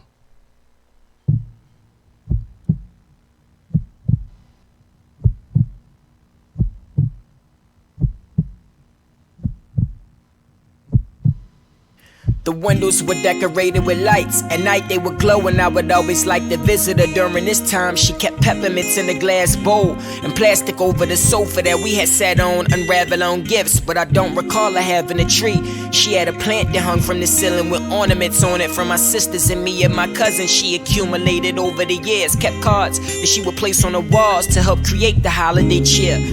When the holidays near, this is where me and my family met. Might not see each other often, but every time we connect, you could expect an argument out of my mama and auntie, or better yet, the ambrosia she would make that everybody fought over, or her blueberry pie that tastes better when it was cold. She would barely eat though. Instead, she would watch us from a chair that sat in front of a coat closet, smiling as we dig in and everybody took a plate home. Cause the leftovers were better than when they were fresh out the kitchen. Chitlins raising my nose hairs. I swear, I hated the smell of those there with a passion, but she was from Alabama, so those were a Thanksgiving tradition. Watching her eat them was the nastiest thing I have witnessed, but a priceless image that I would kill to see again. And it's moments like these that make life worth living. Life begins, life ends, and then life it begins again. And even when it ends again, I'm gonna keep living. I'm gonna keep living in this circle. I really miss hearing her say, pull your britches up. And I would give her the side eye every time, cause I ain't know what britches was, or getting mad whenever she was watching her soaps on the floor model TV that was in the living room. And when I had to pee, I would hold it, cause I hated going up the spiral steps. Early on, that was a matter of life and death. Her house was creepy to me, it gave me the heebie-jeebies. She had a lot of portraits of people that passed away. It took a while for me to get over being afraid, but as I got older and started to visit her more, when I learned how to catch the train to South Philly coming from north, she would be sitting on the steps behind the gate that covered the porch, greeting everybody that came forth. We had casual conversation, but nothing serious. She would just tell me what was going on in the area and who she called the cops on for selling heroin. Life begins, life ends, and then life it begins again. And even when it ends again, I'm gonna keep living. I'm gonna keep living in this circle called On a Sunday, a month before the month of May, Maggie reached out to my mama and said to come and stay for good. I got upset cause I ain't wanna leave my neighborhood, but I knew something was up cause my mama was too eager to fill up another truck. In a couple of weeks, we were packed and on the cusp. The transition was quick. Soon after I found out she was sick, suffering from cancer and taking a bunch of pills that didn't make sense. And as the days decayed, so did her legs. She was restricted to the second floor. They put a porta potty in front of her dresser drawer, and her appetite went from normal to nothing at all. Of course I knew what was occurring in front of my eyes, so I began to ask questions in reference to her life. One of the most important things I remember she said is take care of your kids and they will take care of you when it's time to go. Life begins, life ends, and then life it begins again. And even when it ends again, I'm gonna keep living. I'm gonna keep living.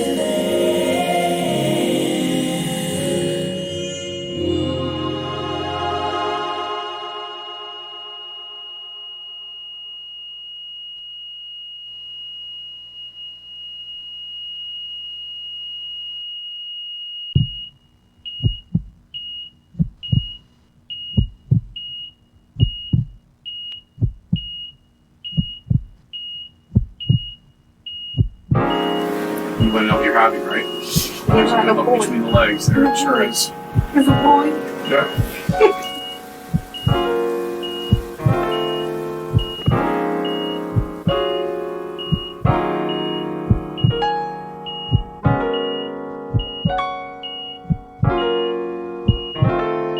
Dear you, today's 282-013. In a week, me and your mama find out what you're gonna be. We haven't been at our best, she probably thinks I'm gonna leave. But I won't, cause as parents, I know you're gonna need both of us. I just hope we can agree, because we are still growing up. She learning me, I'm learning her. But that's not important, I figured I owe a reason of why I thought of aborting. I wasn't ready for the responsibility forward. At the time, I didn't have a job, all I did was record and do a show every now and again to keep my phone on. So I didn't know how I could be a father and a provider, chasing a dream I've wanted since 3 years after retire. Not to mention for months I've been keeping it secret and such. I ain't even tell none of my homies speaking of such, cause I ain't wanna hear the speech in reference to my career. But the fact that I gave you life is why I'ma give you love, and I'm ready.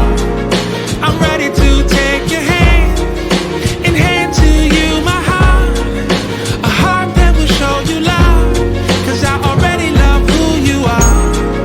I'm ready to lift you up, way up there in the stars, stars that will shine on you, cause I already love who you Dear are. you, today's 2182-013. And me and your mama found out what you're gonna be. I could barely sleep the night prior. The anticipation was testing my patience. I had no clue. Desire was all I needed to keep me awake and full of suspense. Lord knows what I wanted, but your mama had me convinced that you were the opposite from the prophecies I witnessed. Everything I saw in my dream, you were that, and on top of it, you had a nerve to have your hand propped on the back of your head, the other hand on your chin while you yawned and then crossed your legs. I shed a tear for better years to come and then wiped it. But for the woman is carrying, you could see how excited I was. Suddenly I forgot how frightened I was. While looking at the ultrasound, you seem so relaxed. God used your body language to say it won't be that bad. Though I'm your papa, I gotta earn it right to be called dad, and I'm ready. I'm ready to take your hand and hand to you my heart, a heart that will show you love, cause I already love who you are. I'm ready to lift you up, way up there in the stars, stars that will shine on you, cause I already love who you are. I already love who you are. I already love who you are. I already love who you are. I already love who you are. I already love who you are. I already love who you are. I already love who you are. I already love who you are. Yeah, yeah. Yeah, yeah. Yeah, yeah. Yeah, yeah. Yeah, yeah. Yeah, yeah. Yeah, yeah.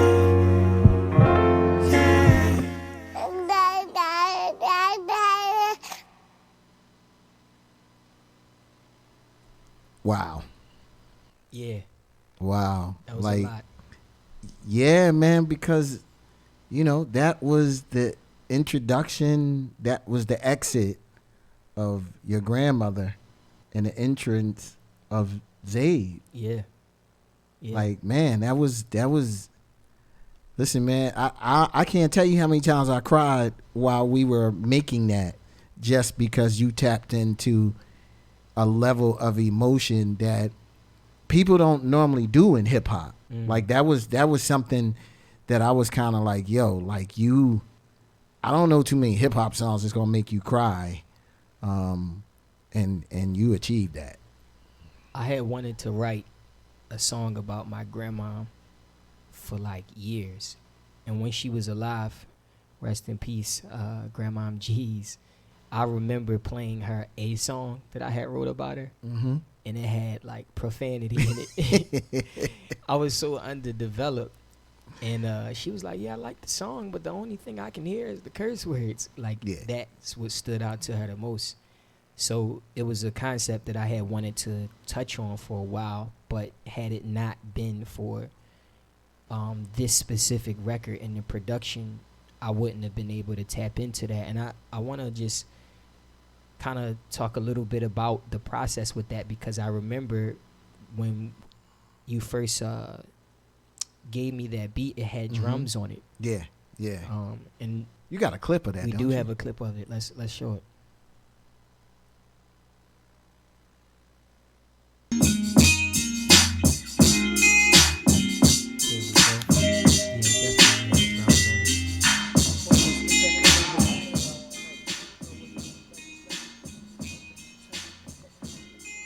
That's crazy. Yeah. I feel like this was when you were actually working on it. Yeah. You had to be working on it. Yeah. And we decided, we made that collective decision to pull them back and just use our creativity. And it's a heartbeat in that song. It's a heartbeat that serves as the pulse for real to keep it moving, which I think added more color to it, to really provide some more emotion to it. Yeah. And I believe you have a clip of that too, Dan, when we stripped it down, and what it kind of like what the beginning stages of that was like. I really miss hearing her say, pull your britches up, and I would give it a side eye every time, 'cause I ain't know what britches was. I'm getting mad whenever she was watching her soaps on the floor of my TV that was in the living room. And when Yeah, that's crazy. That's crazy, right? Yeah. But it was a very, very wise decision, and it kind of helped set up Circular Life Part 2 extremely well. And I think what was super cool about that is I remember that Part 1 and Part 2 not having hooks on them once again. Yeah. And Tia came in and blessed us with an amazing hook. You just told me to talk to her and tell her where I wanted to go conceptually. Yeah, and she nailed it. She nailed it. She nailed it. And the same thing with Part 2. It was like I knew what it was that I wanted to accomplish, and you knew exactly who to send it to accomplish that, whom happened to be a legend, another legend, Eric Roberson. And he actually had just had a son around that time too. Yeah. So it was super natural and organic how it happened.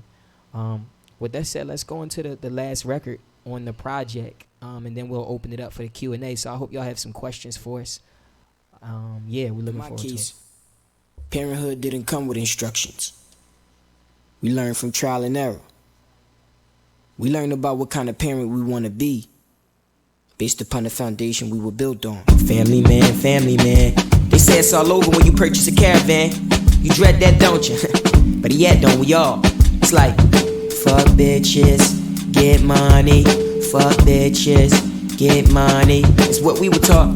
So eventually when she asked questions like, can you pay my bills? Can you pay my telephone bills? Can you pay my automobiles? And maybe, he looked at that hoe like she was crazy. A wise man once said, niggas with time ain't got no money, and niggas with money ain't got no time, baby. So you choose. What you want, you family man, family man. They say it's all over when you wife a chick. MOB is the new motto we follow. And commitment is so far out of the question, because nowadays these chicks are sold to the highest bidder. I mean, at least all of the ones that I know. So I ain't saying she a gold nigga, but I'ma let you finish it, cause you already know, nigga. Family man, family man. Your dreams of one day having a trustworthy wife are so far from reality, baby. These hoes can't keep their legs closed. They don't even know what it is to be a woman, so they expose all of the secrets that you should only know. With men that don't give a shit about them, and that's just how I go. She don't know any better, because it takes a family man to raise a daughter, and it takes a father to raise a son. These are the thoughts of a generation lost and looking for love, truth.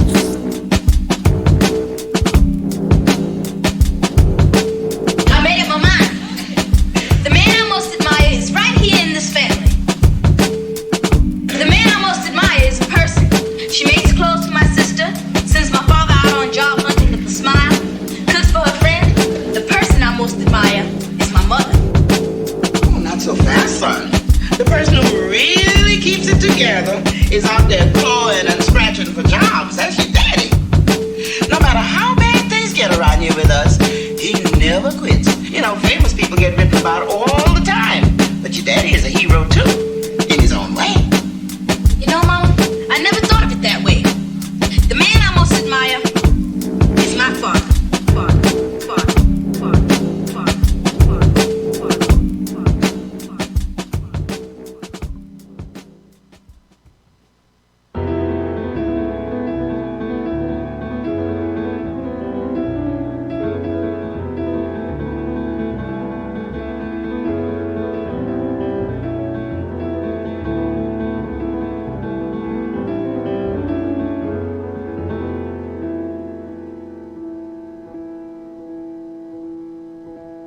They conditioned us through the sitcoms that you should be the one to sit down with us whenever we was trip on. Good times were still made, but family matters wasn't a factor to those with fathers that faded. A full house wasn't foreign, but they were filled with more women than Uncle Jesse's to raise Mary and Kate. Then Boy Meets World without being trained. Dollar meets Bill, and you can clearly see what's on his brain. Things are about to change. Now he's looking for dimes that want diamond rings, and 2 quarters for the ones you could get out the machine. Get you laughed at by girls in groups that thought they were queens, not because of what they were taught, but based off of what they seen. It's like immediately we are no longer kids, but we make them before we mature and our morals set in. With people we couldn't see ourselves marrying, and still women are willing to carry these children, and that's where it begins. The separation is devastating. And luckily Ernie was in my corner when him and my mama went separate ways. Better days I would want, they never came. I was young and didn't understand my father kissing another woman. But who do you blame? He did his best to make memories, minus the stress that I know was inside of him. I remember him letting me take my first sip of Heineken. We was watching Shawshank Redemption, and I told him I was thirsty, so he sent me in the kitchen to get 2 bottles from out the bottom drawer in the refrigerator. I know he wasn't supposed to, but I will never forget it. Even though we never talked about life and what makes you a man, you came to see me off of my prime and you pissed in your pants. Literally, those are the moments I'll forever cherish, because I know it ain't easy being a parent. When you're single and you're trying to raise a baby mama about to make you go crazy. It's hard to keep it together, but work it out for the better, cause when it comes to the kid, they need both of you to be present. When you're single and you're trying to raise a baby father about to make you go crazy. It's hard to keep it together, but work it out for the better, cause when it comes to the kid, they need both of you to be present. We tend to think financially over family and base relationships on what's done under the canopy. Some women become attached and some men never plan to be, so the confusion is a part of where everything's rooted. Friendships are barely mentioned prior to sex. Our love is in hip-hop, so here's a little reality check. Look at them basketball wives and how they be stressed. Look at them desperate housewives and why they get left. When you're single you can reflect. Now let me interject and address my fellow fellas that like a fat ass. Consider spending the rest of your life with it. If you don't want it that bad, then you shouldn't hit it, what I suggest. Cause kids don't understand the actions of their guardians. All they know is why is mommy and daddy always arguing. And how do you explain to a child the reason why mama and daddy could never see eye to eye? When you're single and you're trying to raise a baby mama about to make you go crazy. It's hard to keep it together, but work it out for the better, cause when it comes to the kid, they need both of you to be present. When you're single and you're trying to raise a baby father about to make you go crazy. It's hard to keep it together, but work it out for the better, cause when it comes to the kid, they need both of you to be present. Broken homes is all that I've ever known. It's rare that you see a couple together after babies are born, let alone get along for the sake of the seed that they should both nurture at least till it's grown. But they don't, cause it ain't even about the child, it's all about the relationship they once had and how it is now. Truth, Most of my homies' pops wasn't around. We know this novel too well, it's starting to sound outdated now. I'm starring in a movie I was making, praying the end isn't parallel to the previous pages. I wanna set an example, but my reality's jaded, tainted, and tarnished. I hate it. I'm trying to change it for good. Communication is key to keeping it decent. If we could agree on working on something that isn't easy, believe me, later on in life it'll pay off for us to forever cherish, because we know it ain't easy being a parent. When you're single and you're trying to raise a baby mama about to make you go crazy. It's hard to keep it together, but work it out for the better, cause when it comes to the kid, they need both of you to be present. When you're single and you're trying to raise a baby father about to make you go crazy. It's hard to keep it together, but work it out for the better, cause when it comes to the kid, they need both of you to be present.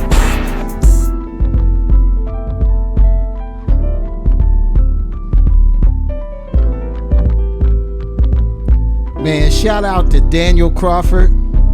Shout out to my brother V. Shout out to my brother Damian DeSandes. Listen. We pulled it in with that one. Yeah, that did it. That was that. Yeah. Yeah. That's that did it. Yeah. You know what I mean? Listen. And it's wild, man, because I remember around that time, the level of fear that I had. You were scared? Making that transition into, being a father. God damn. Like, once again, that was how this whole project started. I forgot about that. I didn't. I had a conversation with you. You was one of the only people that I could, not one of the only people, but a very important person that I had the conversation with, because you were a father. So you were able to remove some of that fear, but as a young man in making that transition into that, it's never easy, right? Because all you know is what you see. That's it. And you just understand no two stories are alike as well. So you gotta feel your way through it and kind of not let it take you out, man. And I'm all right. I'm good. You know what I'm saying? Good. I You're made great. it out. I'm great. made it out. I made it out. So, yeah. So now we can go to the last song. Wake Up.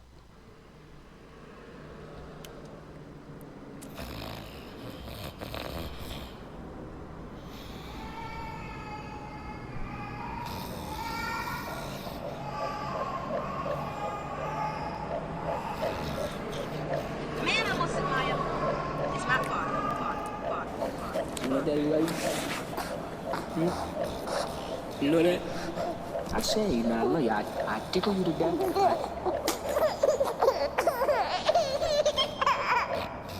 My name is Dane Jordan.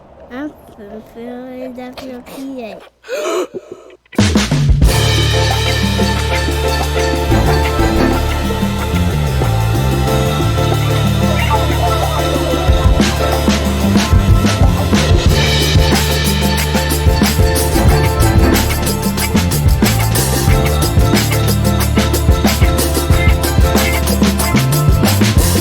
Ballpoint pens pushing upon the loose leaf, trying to silence my mind by letting the truth speak. Locked in a small room, blowing the drum out of my ear with these raw tunes. Once I get in the zone though, that's when the walls move. When I black out, it's as colorful as a cartoon. I'm not a character, I'm just illustrating what I've seen through my camera lenses along my path, because my history is his story before it happens. But there's a critic in existence that will become a fan today. Tell you that they love you, then hate you when you don't recreate your first album again, like I'm at where I was back then. Don't do that to yourself, cut me off now. If you think my music's supposed to be the way you want it to sound, don't do that to yourself. Your expectations are too high for yourself, and I can prove it too if you try yourself to repeat yesterday. Well, if you can, that's backwards. I will never reverse to get backwards. A part of my past, look, I'll never forget where I came from, but these passports deserve more stamps. I've been in the dark, I deserve more lamps to illuminate any room that I stand in. Even if one foot's out, if I get my hands in, I'ma reconstruct what they sick it up, cause I'm an architect. Keep sleeping on me, you narcoleptic, only accepted by people that haven't witnessed Dane Jordan yet.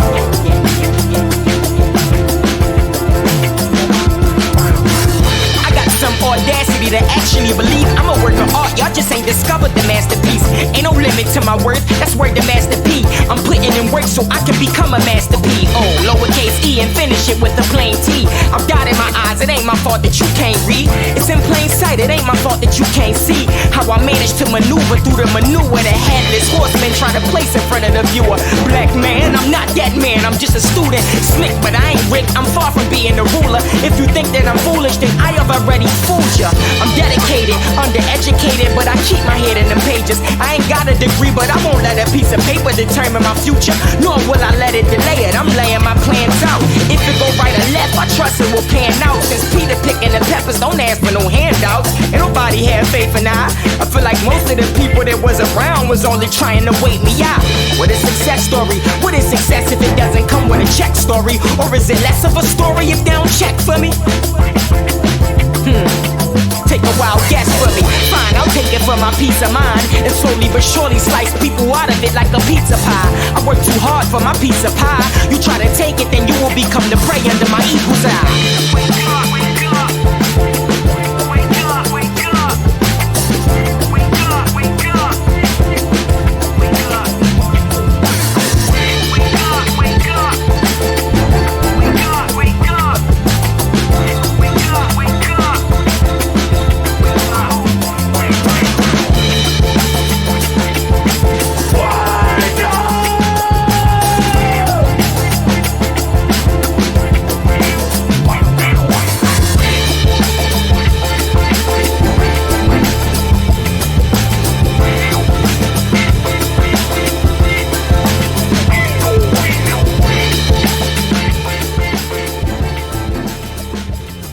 Told you I had an afro on when I made that. Yo, shout out to Steve McKee on the drums, and my man Adam Blackstone on the bass. Big shout out to Steve and A Black. Yeah, man. Yeah, man. So listen, that was it. You know, if you never heard the Memoirs of Dayne Jordan, it's on all of the streaming platforms. Dayne Jordan, like, trust me, and this was done a while ago, so we wanted to kind of revisit this, but I think there's a whole, you go down a rabbit hole of Dayne Jordan, and there is a ton of gems there. And we really kind of did this to set up, you got something brand new getting ready to drop. Yeah, so in January 15th, we have a new project coming, and it is under our brand called No Place Like Home. Yeah, which happens to also be the album title, No Place Like Home. So NPLH. If you happen to see NPLH anywhere, this is especially on a hoodie. Oh man, he set me up. Yes, on a hoodie, on a mug. Feel free to check out nplh3d.com. The link is in my bio as well. If you would like to purchase a mug, but we are going to do a listening session for that album. Yeah. More than likely a week before it drops. And with No Place Like Home is a place for artists and creatives and everyday people to come together and just share their gifts with music lovers worldwide. So for this specific project, I utilized a lot of the relationships that I had grew once we started traveling and going all around the world to pull other creatives together and just really get our creativity off in one place and share our different perspectives from where we come from on one project. So I'm really excited for people to hear that. Be sure to once again grab yourself a mug. With the mug you get access to the listening session that we're going to do. So January 15th. I love it. You can pre-order it now on Apple Music or iTunes. I'm sure we got some people out there that got some questions. Yeah. You know, I was seeing a bunch of people, you know, in the chat that you know, we couldn't stop. So what is that? Dane, how you get so many legendary musicians on the project? That man right there. He is the plug.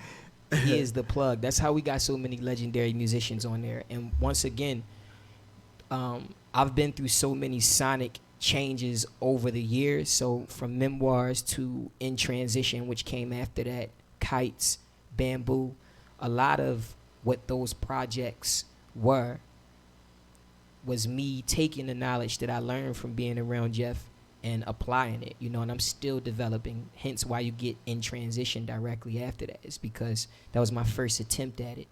But Jeff is the plug on all the legendary musicians. Yeah. Yeah. I want to just give a big shout out to everybody in the Zoom room right now. The whole squad. These are individuals who have been like diehards. I don't like to call y'all fans. I finally figured out a name for the squad. Y'all are now my neighbors.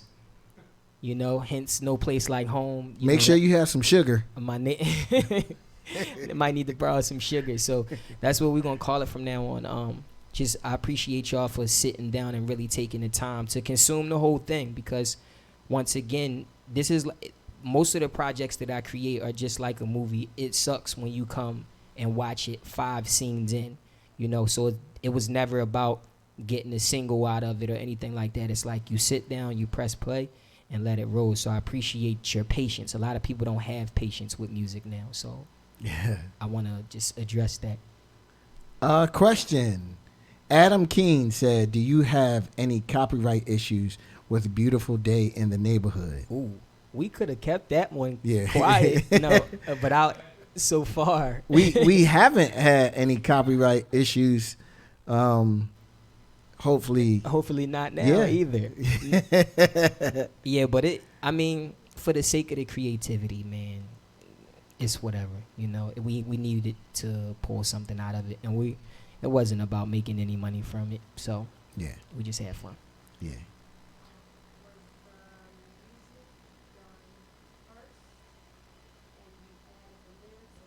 Got you. Was the music done first and you added the lyrics, or it was almost simultaneous. You know, I think, you know, I have I don't like being called a beat maker. There's a distinct difference in a beat maker and a producer.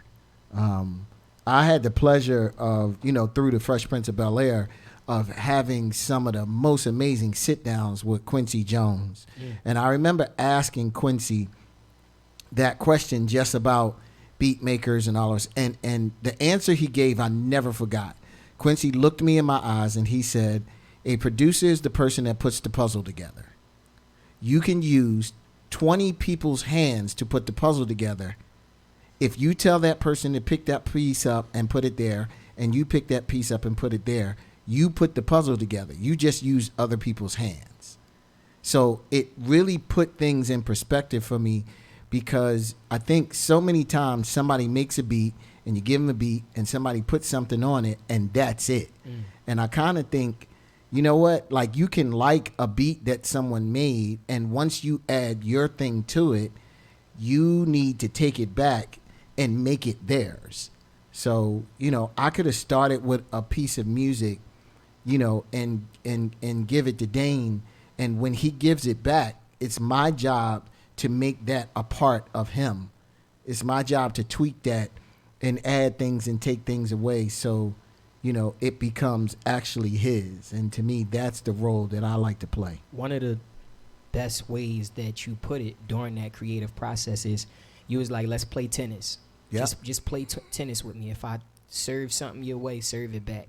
And that was how the process went. It was definitely not the just send a bunch of beats and kind of create it. And that changed everything for me, because I didn't really, people would send me beats, but I didn't have the same, it was hard to have the same connection to it. It didn't feel like a tailor-made suit or a custom anything. You know, a lot of people know, even with my clothing, I'm very specific that I want this to be one of one. You know, so shout out to Hamid Holloman. It's like I love for things to be just for me. And I think that it translates as well. You know, there's a level of connection that other people have to it, because it doesn't feel like two things are separate. We were really able to make a full meal. So absolutely. We got any other good questions out there? What drives your motivation when writing/producing, and how do you handle creative blocks? Got you. What drives your motivation /producing? Yep. And how do we handle Creative blocks. creative blocks? I have grown to understand that there's not necessarily a such thing as creative blocks. It's all perspective based and understanding that you can put creativity into other things, right? Because everything feeds. Creativity needs to be fed. That's what it is. So whenever you're feeling a block, and this is not just in reference to music, sometimes you just need to do something else, step away from it. Like creativity was never meant to be forced. I mean, if we want to go super extreme, creating a child, you don't force the issue. You know what I mean? It's something that has to just happen. There's a certain level of magic there. If you allow yourself to make room for the magic, then it'll be supernatural. How about you? It was funny because when I had a touch of jazz, I made sure that we had a kitchen area, we had a game room with a pool table and a ping pong table and video games, because the idea was not every day you come in the studio, you're going to feel it.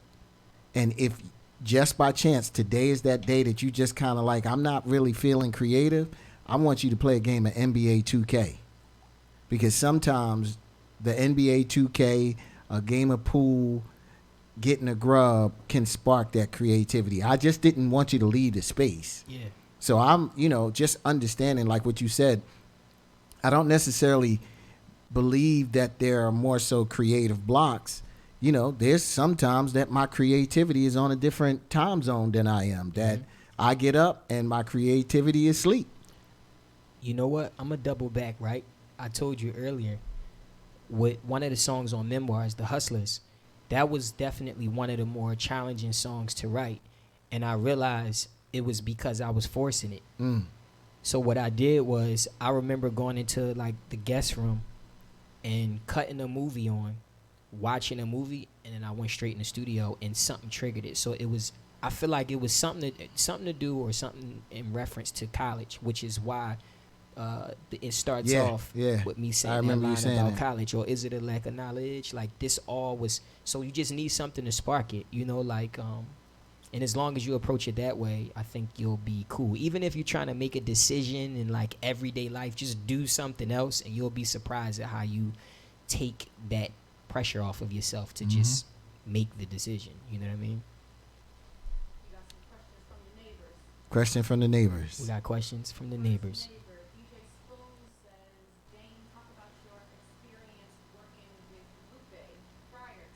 Oh man, great. Talk about the experience working with Lupe prior to Jeff. Shout out to DJ Spoon for that question. Yeah. Lou, till this day, is the big bro, and he was the one that gave me a different perspective, coming from where I came from, but also provided me with an opportunity to like really develop in real time and in front of people, right? He was the one that I was already inspired by him musically, but he threw me on stages, and I was able to like see how a song can translate and connect from a live standpoint, and make those mistakes in real time. In most cases, it went over really well. Luckily I didn't have a lot of bad moments. I didn't have luckily, fingers crossed, I've never gotten booed and things like that. It was always pretty decent. A lot of people on the Zoom right now were at shows before that I did, like with my first tour with him and everything.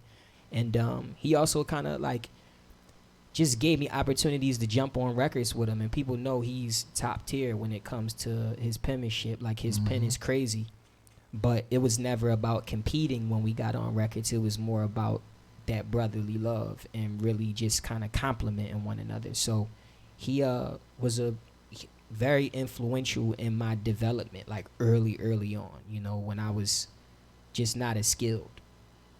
He helped sharpen my knife, if you will. He's a sharp knife. He's a sharp one. Tech question.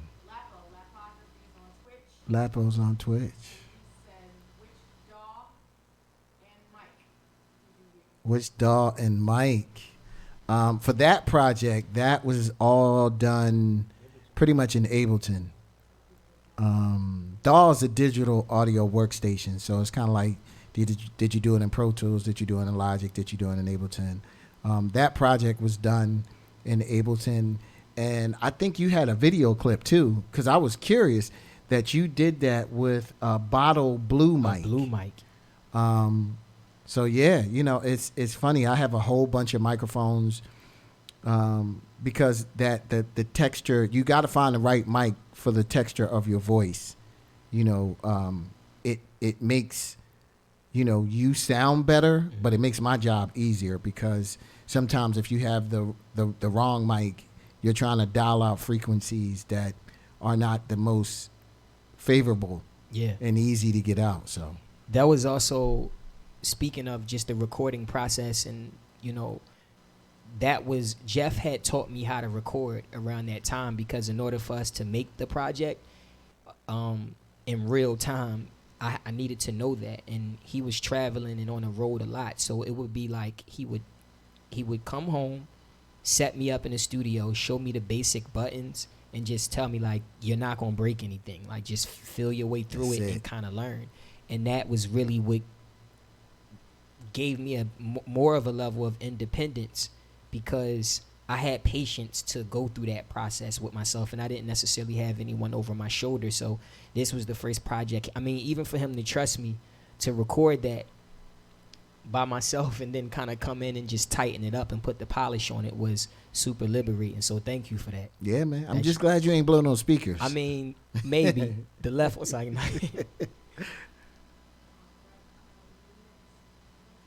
next question. Tokyo says. What up, Toke? It's tapping into so much of your past leading up to the end of the album. I'm sure you were going through a lot of emotions. What was your main emotion that you felt creating this project, and how long did it take?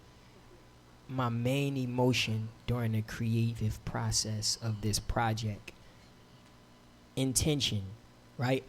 I'm not sure if I can say that was an emotion, but the intention that I put into this project was, or had to be, very clear and very honest, because it was a series of emotions, right? It's hard to, you can hear it in the ride that the project takes you on.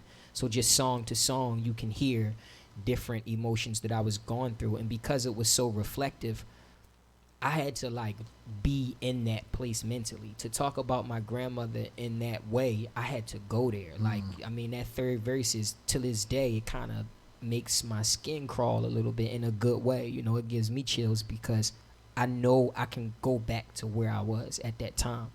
But then also a record like Wake Up, my confidence was there because I knew we had just did a fire project. I knew it was crazy, and I could tell when we did it that it would last, based on the intention that was put into it. And I knew that I would never try to necessarily chase it again, because we had done it. We had accomplished what we were trying to accomplish. So emotionally, it was just about intention. And I also understood the caliber of who I was working with. Jeff is a legend. We know this.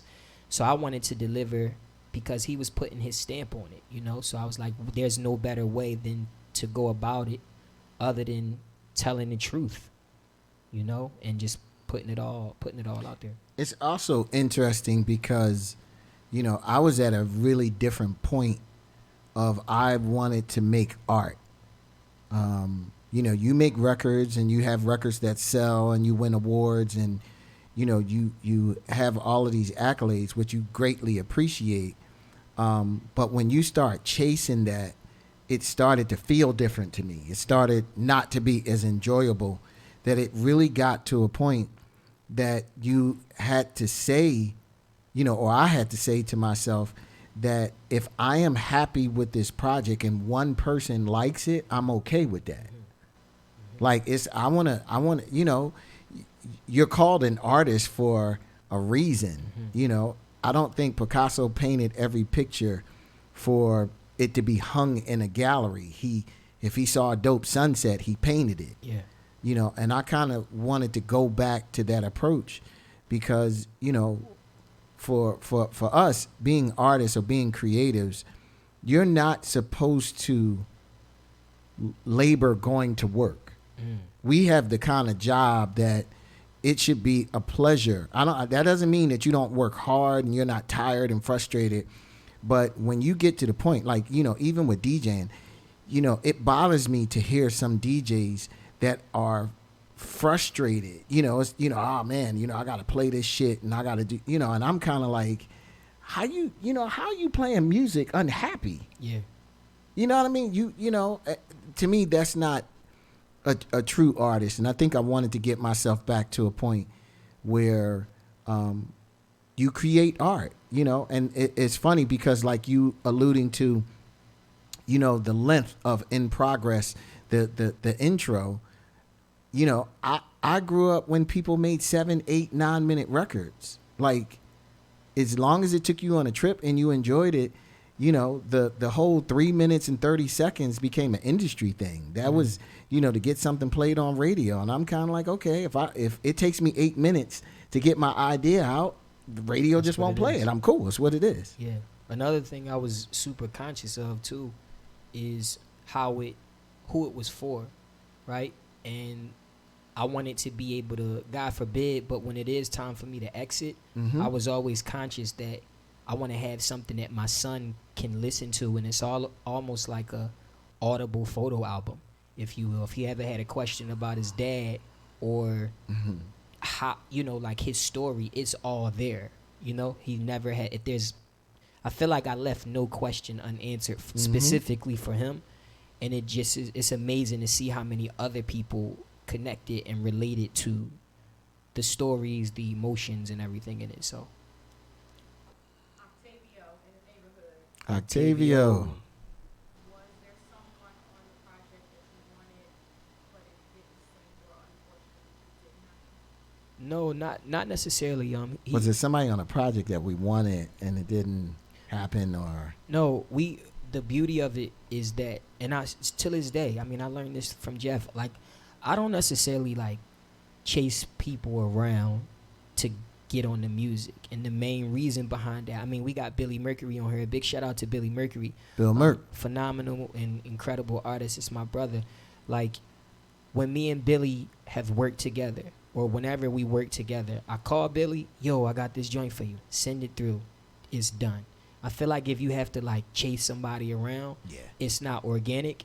And that's kind of like an industry thing too. Yeah. There's always I understand it though. You know, if somebody can serve as leverage and things like that, that's why people would take that approach. But I know who cares about the art that we make. It's people like y'all. You know, that's why y'all on here listening.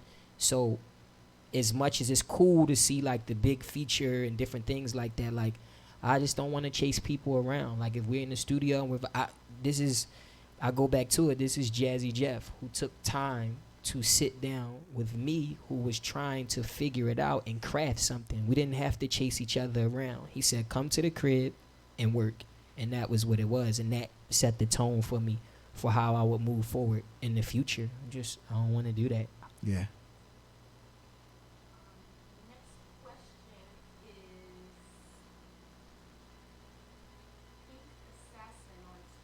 Pink Assassin on Twitch. How do you feel about being this vulnerable in a generation that usually sees humanity as a weakness? Ooh, how do you feel That's about a being great vulnerable in a generation that sees humanity as a weakness? That is a phenomenal that question. That's an amazing question. That's a good one. Yeah, you know, listen, you have to march to your own beat. Like it's interesting when people will ask me, like, you know, I'm an up and coming producer, or I'm an up and coming DJ.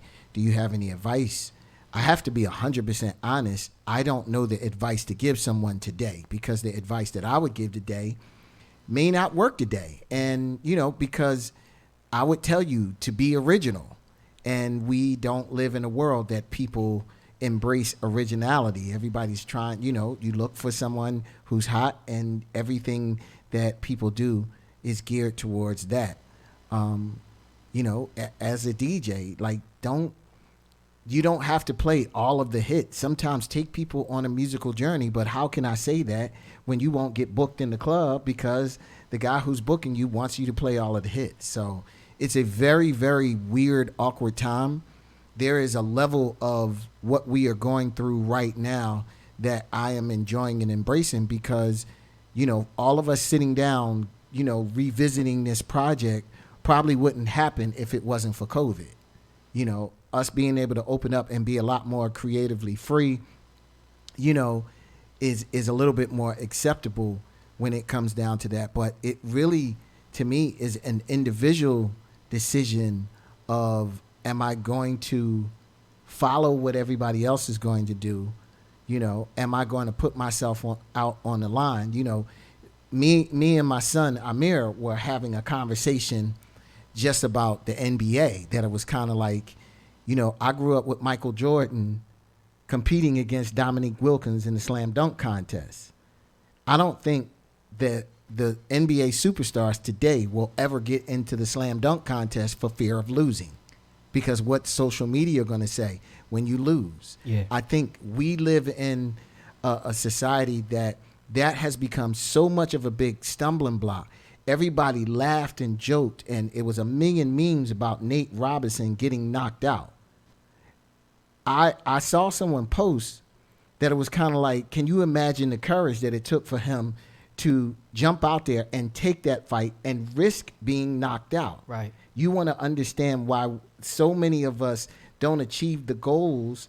It's because we don't want to go through the process for fear of ridicule. That's a fact. You know, it's just, you know, it's kind of like we are waiting for something to happen. Now, understand, a lot of this shit is funny and it's cool to make light of it, but it can't deter you from achieving your goal.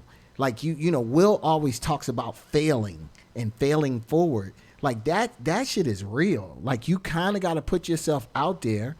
You know, you almost need to get booed to know what to do not to get booed. You need to play the wrong record and clear the dance floor to understand, oh shit, I'm not going to play that no more. You know, there are lessons in all of these failures that if we are too proud to show humility to get there, you know, we're going to have a generation of people who are walking around in bumper suits. Listen, I mean, and that's a big part of why people only know how to follow, because they never tap into themselves to truly know who they are. You know, it's always led by what somebody else is doing or what the masses thinks is the way that things should move. So specifically to being vulnerable, that's 100% what it's about. I feel like that is the thing that connects. From an entertainment standpoint, I completely get why some things are just for the moment. But like how I look at music, I understand that there's real shit that people are going through.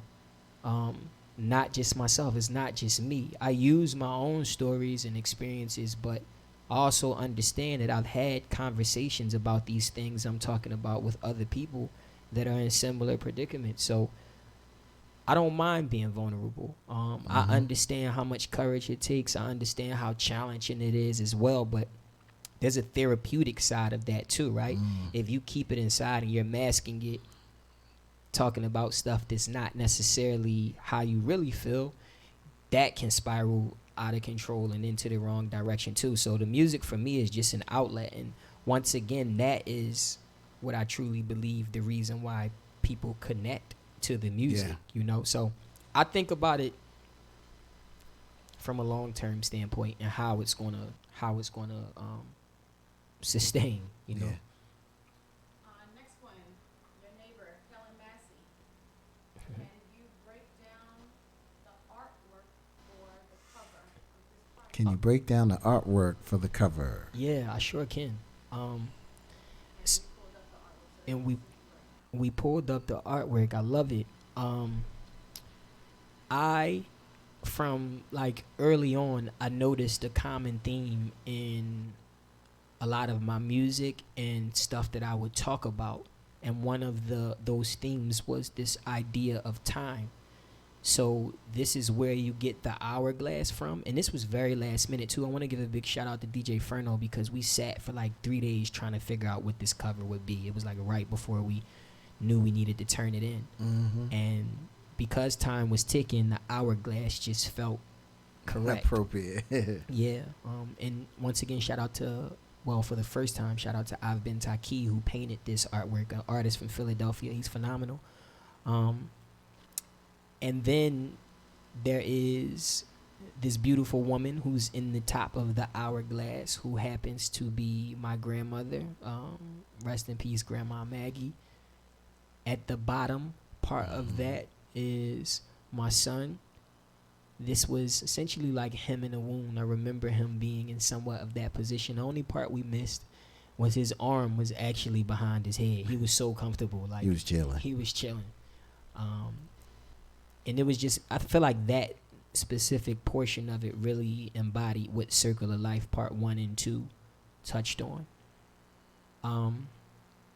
The arms that you see on the sides. You know, I'm going to be honest, right? There was a big portion of this that I just thought it looked really cool. those arms on the side. But from a deeper level, just this concept of, on the left side, you can see the hands either reaching for each other or letting go, which is a lot of what had to be done throughout the project. You know, like I had to let go of certain things from my past to move forward. I had to reach for certain things to be connected and tap in. And there's some other things there too, but on the right side, you kind of get this level of togetherness, whether it be pulling somebody up or somebody, you know, holding you down and not allowing you to fall. And I think I've Been Taki really went there with just his choice of color, and like he talked about, like when he listened to the project, he heard a lot of spiritual elements in it as well. So that's where you get like those yellow spiritual, like, you know, neon balls, if you will. Yeah, so that's kind of like the bare minimum version of it, without me being too philosophical. Few more questions. Stress. Oh, shout out to DJ Stress. Yeah, man. My neighbor from Paris. My brother. Big shout out to Paris, France. We got a lot of friends out there. A lot of neighbors. I miss Paris, man. I know, man. I just want to go to Paris and turn up one time. Yeah. He says you can really feel the evolution album after album. I got you. Okay. Yeah. Okay. You produced a lot of tracks in your last projects. Did you always produce, or that come from collaborations, that kind of thing? Yeah, for sure. I get it. 1,000%. So, Stress asked just about the evolution from project to project, specifically from Memoirs to In Transition to Kites to the last one that was released titled Bamboo.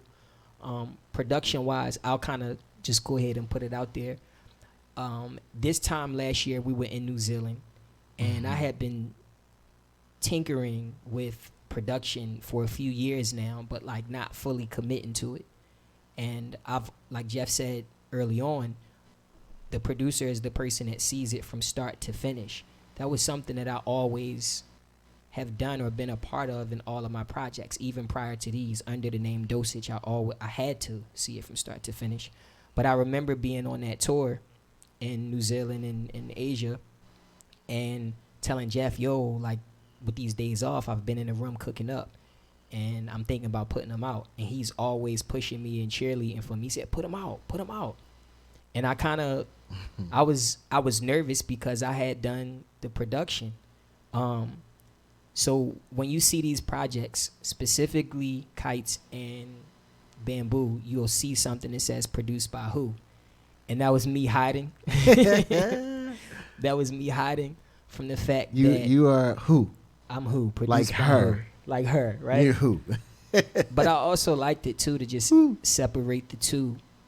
And it's been a lot of fun. And I also want to give a big shout out to all of the phenomenal musicians and creatives who have been contributing to me developing in that space, because I'm still a student.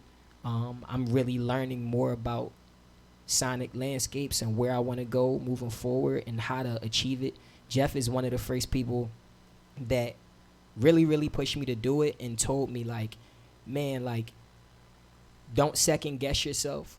Don't be afraid to do it. And also provided me with knowledge on how to execute it. If it's somebody that can do something better than you, go get the bass player.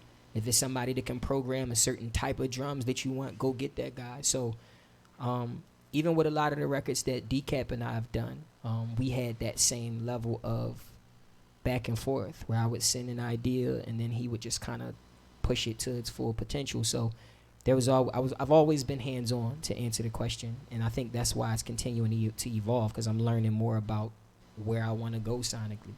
So yeah, it's been great. Dope. Kush Soul. What up, man?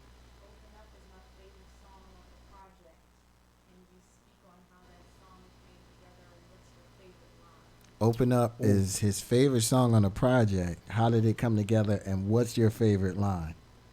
Open Up. She moved her far away. Jeffy, she moved. Probably the ad lib on that. Do. I don't even know why I did that. Listen, and you were like, take that out. I was like, hell no. Yeah, it was supernatural to do that. I can't say a specific line, but I think the outro of Open Up was the heaviest. It really summed up the song. This whole idea of, I mean, puberty and that transition to like your first experience, or talking about your first experience, is a part of our lives. You know, it's something that we all go through, and it shapes us for better or for worse for some people, right? But I also had this responsibility as, you know, an uncle. I got a lot of nieces and nephews, and it just made me think about that. You know, it really made me go back to that time. It's a part of my timeline. So, one more question. Okay, we got three really good ones. Okay, questions. Let's do it. First one. Spoon ass. Ooh, what has Dane taught me about the creative process? I think I haven't had a lot of those experiences of playing tennis, that you hit it and somebody hit it back. You know, a lot of times, you know, it takes two people to do that. I was blessed to have somebody like Will that's how we created. And I unfortunately thought everybody was going to be like that. And a lot of times, you know, it was, you know, it has to be a give and take thing. And I think having somebody that is going to put forth the effort of listening, not even just from the constructive criticism side, but the listening and coming back and saying, hey, you think such and such and such. Like, I enjoy that. I enjoy when someone, you know, like, give me something. Yeah. Give me something. Give me something that's going to make my brain turn and think, you know, maybe I should change the approach to that.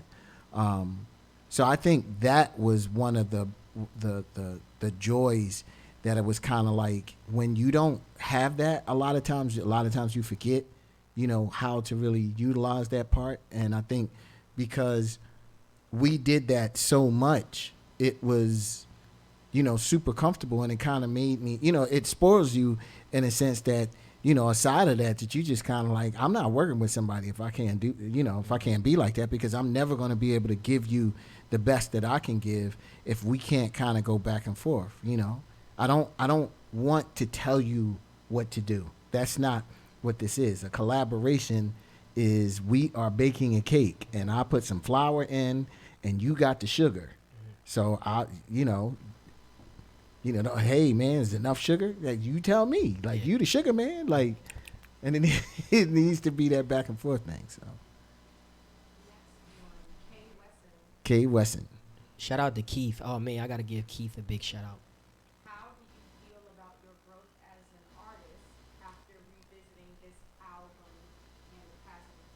How do you feel about your growth as an artist after revisiting this album in the passage of time? So Deep. it's wild because when I started listening to this project throughout the week, prior to today, that was definitely something that was on my mind. I'm very pleased with how I've been developing. You can't always see it when you're in the middle of it, but I can definitely see the influences from being able to not only do this album with Jeff, but watch him externally create other projects and what the process looks like, because I was in the middle of the one we did together, but to be able to see him put a project together, it really put things into perspective in terms of what it takes to put something or craft something that is complete. And I feel like I was able to do that on all of those projects. Once again, the reason why I want to send some love out to Keith is because he was a part of the cover art for every project that came after Memoirs of Dayne Jordan. We talked early on about how things would look moving forward and just kind of went there, and I really think he was able to capture what it was that I was trying to do sonically. So for on a project like In Transition, there was this idea of a seed, and then we had another artist from London who I met, Katie Binks, who contributed to it as well, and we've all been working together since then. Them two did the Kites cover. They also did the Bamboo cover. It's funny that we even used the seed on In Transition and then to get to Bamboo years later, literally. So yeah, I'm very pleased with the growth, and I'm excited for where things are going moving forward. January 15th. I can't wait for y'all to hear that project as well. Last question. DJ Prince. What's up, Prince? What up? In the neighborhood. To my neighbor in real life.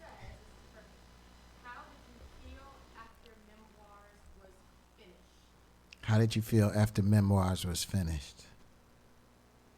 I was sad. Oh, man. I was sad. Like, you get so used to a routine of doing something. It's a humongous level of accomplishment because you can sit and look at the finished work. But you're sad because, it's kind of like, all right, what are we going to do now? Yeah, it was definitely, it was one of those where do we go from here moments. And that's why I took a decent amount of time to figure out how to follow up. Where do you want to go after that point? I feel like I had talked about a decent portion of my life in that album that I needed some time to live. And keep in mind that I had never traveled when In Progress was made and Memoirs. We shot visuals for In Progress in other places, but when the music was made, I had never been anywhere. So that passport is full now. Man, 2 of them, too deep. It's amazing. It's a blessing. But to answer your question, yeah, it was definitely, I had to take some time to sit still and figure out where we would go after. Hey man, this was great. This was amazing. But in closing, before we close, I do want to say, don't forget to go to mplh3d.com. Yes. And grab yourself a mug. Get a mug. Because what we are going to do, we are going to have a listening session for the new project, No Place Like Home, that drops January 15th. And we are going to sip tea together. We are going to sip tea and really enjoy this project. I've been learning a lot about like my fellow tea drinkers out there, and just it's deep. That's a rabbit hole. Yeah. So I'm really excited to play the new music. There are a lot of artists featured on this project from all around the world, like just every corner you can think of. You can find the new project on you will find a new project on all of the DSPs. We have the single out right now from the project. I'm about to play that. Titled Biddy. We gonna go out to Biddy. Featuring JAZZY from New Zealand. Yep. Produced by the homie Decap. if you pre-order the album on Apple Music right now, you can unlock 3 songs, Biddy being one of them. Yep. Go watch the video for Biddy. It's incredible, shot by B. Kyle. Yeah. And you can follow the legend, DJ Jazzy Jeff, on Instagram at the same name, DJ Jazzy same Jeff. handle. You can follow me on Instagram at Dane Jordan 3D. And I'm gonna let you know, Dane is coming on Twitch. I'm getting Dane on Twitch. Dane is gonna do a show on Twitch. I'm gonna do it. I'm getting him right. I'm gonna do a live. I haven't done any live performances or anything yet either, so that's gonna be exciting when we do that. Yeah. So listen, we appreciate everybody for coming out. We hope you enjoyed it. Like I said, go download the project. Dane got a whole lot more stuff. Go down that Dane Jordan rabbit hole. You will not be upset. And on that note, we leave you with Biddy. Shout out to DJ Prince being one of the first DJs to spin this. That's my little bro. Let's get it.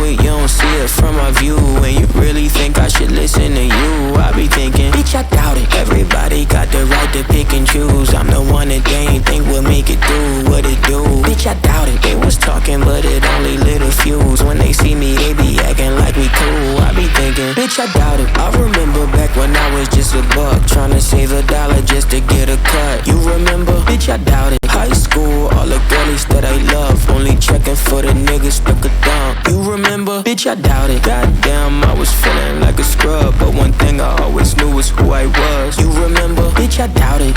I don't give a fuck about a buzz. Dosage, been showed them what it was. You remember? Bitch, I doubt it. I was never scared to take a risk. Had a goal, so I went and made a kick. Wrote this shit when I was in New Zealand. 18 hours, we the Hazel. I don't know what day it is.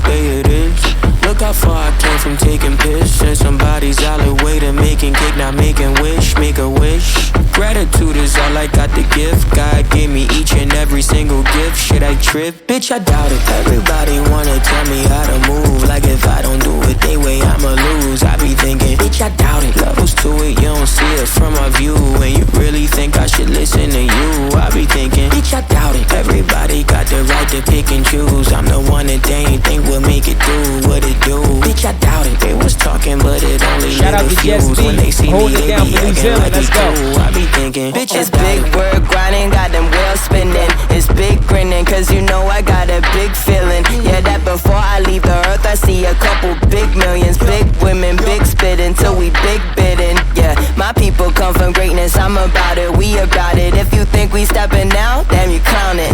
Yeah, and you can see him doubting. Bitch, just look at my surroundings, and we stayin' with the growth like my accountant. Yeah, I've been patiently waiting, yeah, for my moment to go inside. Everywhere that I go now, you know I walk in and show out. And now they wanna follow, cause we shining, we glowing. Do you remember I was down? Bitch, I doubt it. I'm feeling hard as hell. I think I got it from my Grammy, check the wishing well. Cause now my dollars turn to commas, I ain't one to dwell. I keep it moving for the family, will you ever get the picture? Bitch, I doubt it. Bitch, I doubt it. Everybody wanna tell me how to move, like if I don't do it they way I'ma lose. I be thinking, bitch, I doubt it. Levels to it, you don't see it from my view. And you really think I should listen to you? I be thinking, bitch, I doubt it. Everybody got the right to pick and choose. I'm the one that they ain't think will make it do what it do. Bitch, I doubt it. They was talking, but it only lit a fuse. When they see me, they be acting like we cool. I be thinking, bitch, I doubt it. I appreciate y'all for coming out. Yep, me too. We love y'all. We're not gonna hold y'all for too much, for no longer. With that said, y'all be safe. Be safe. Peace.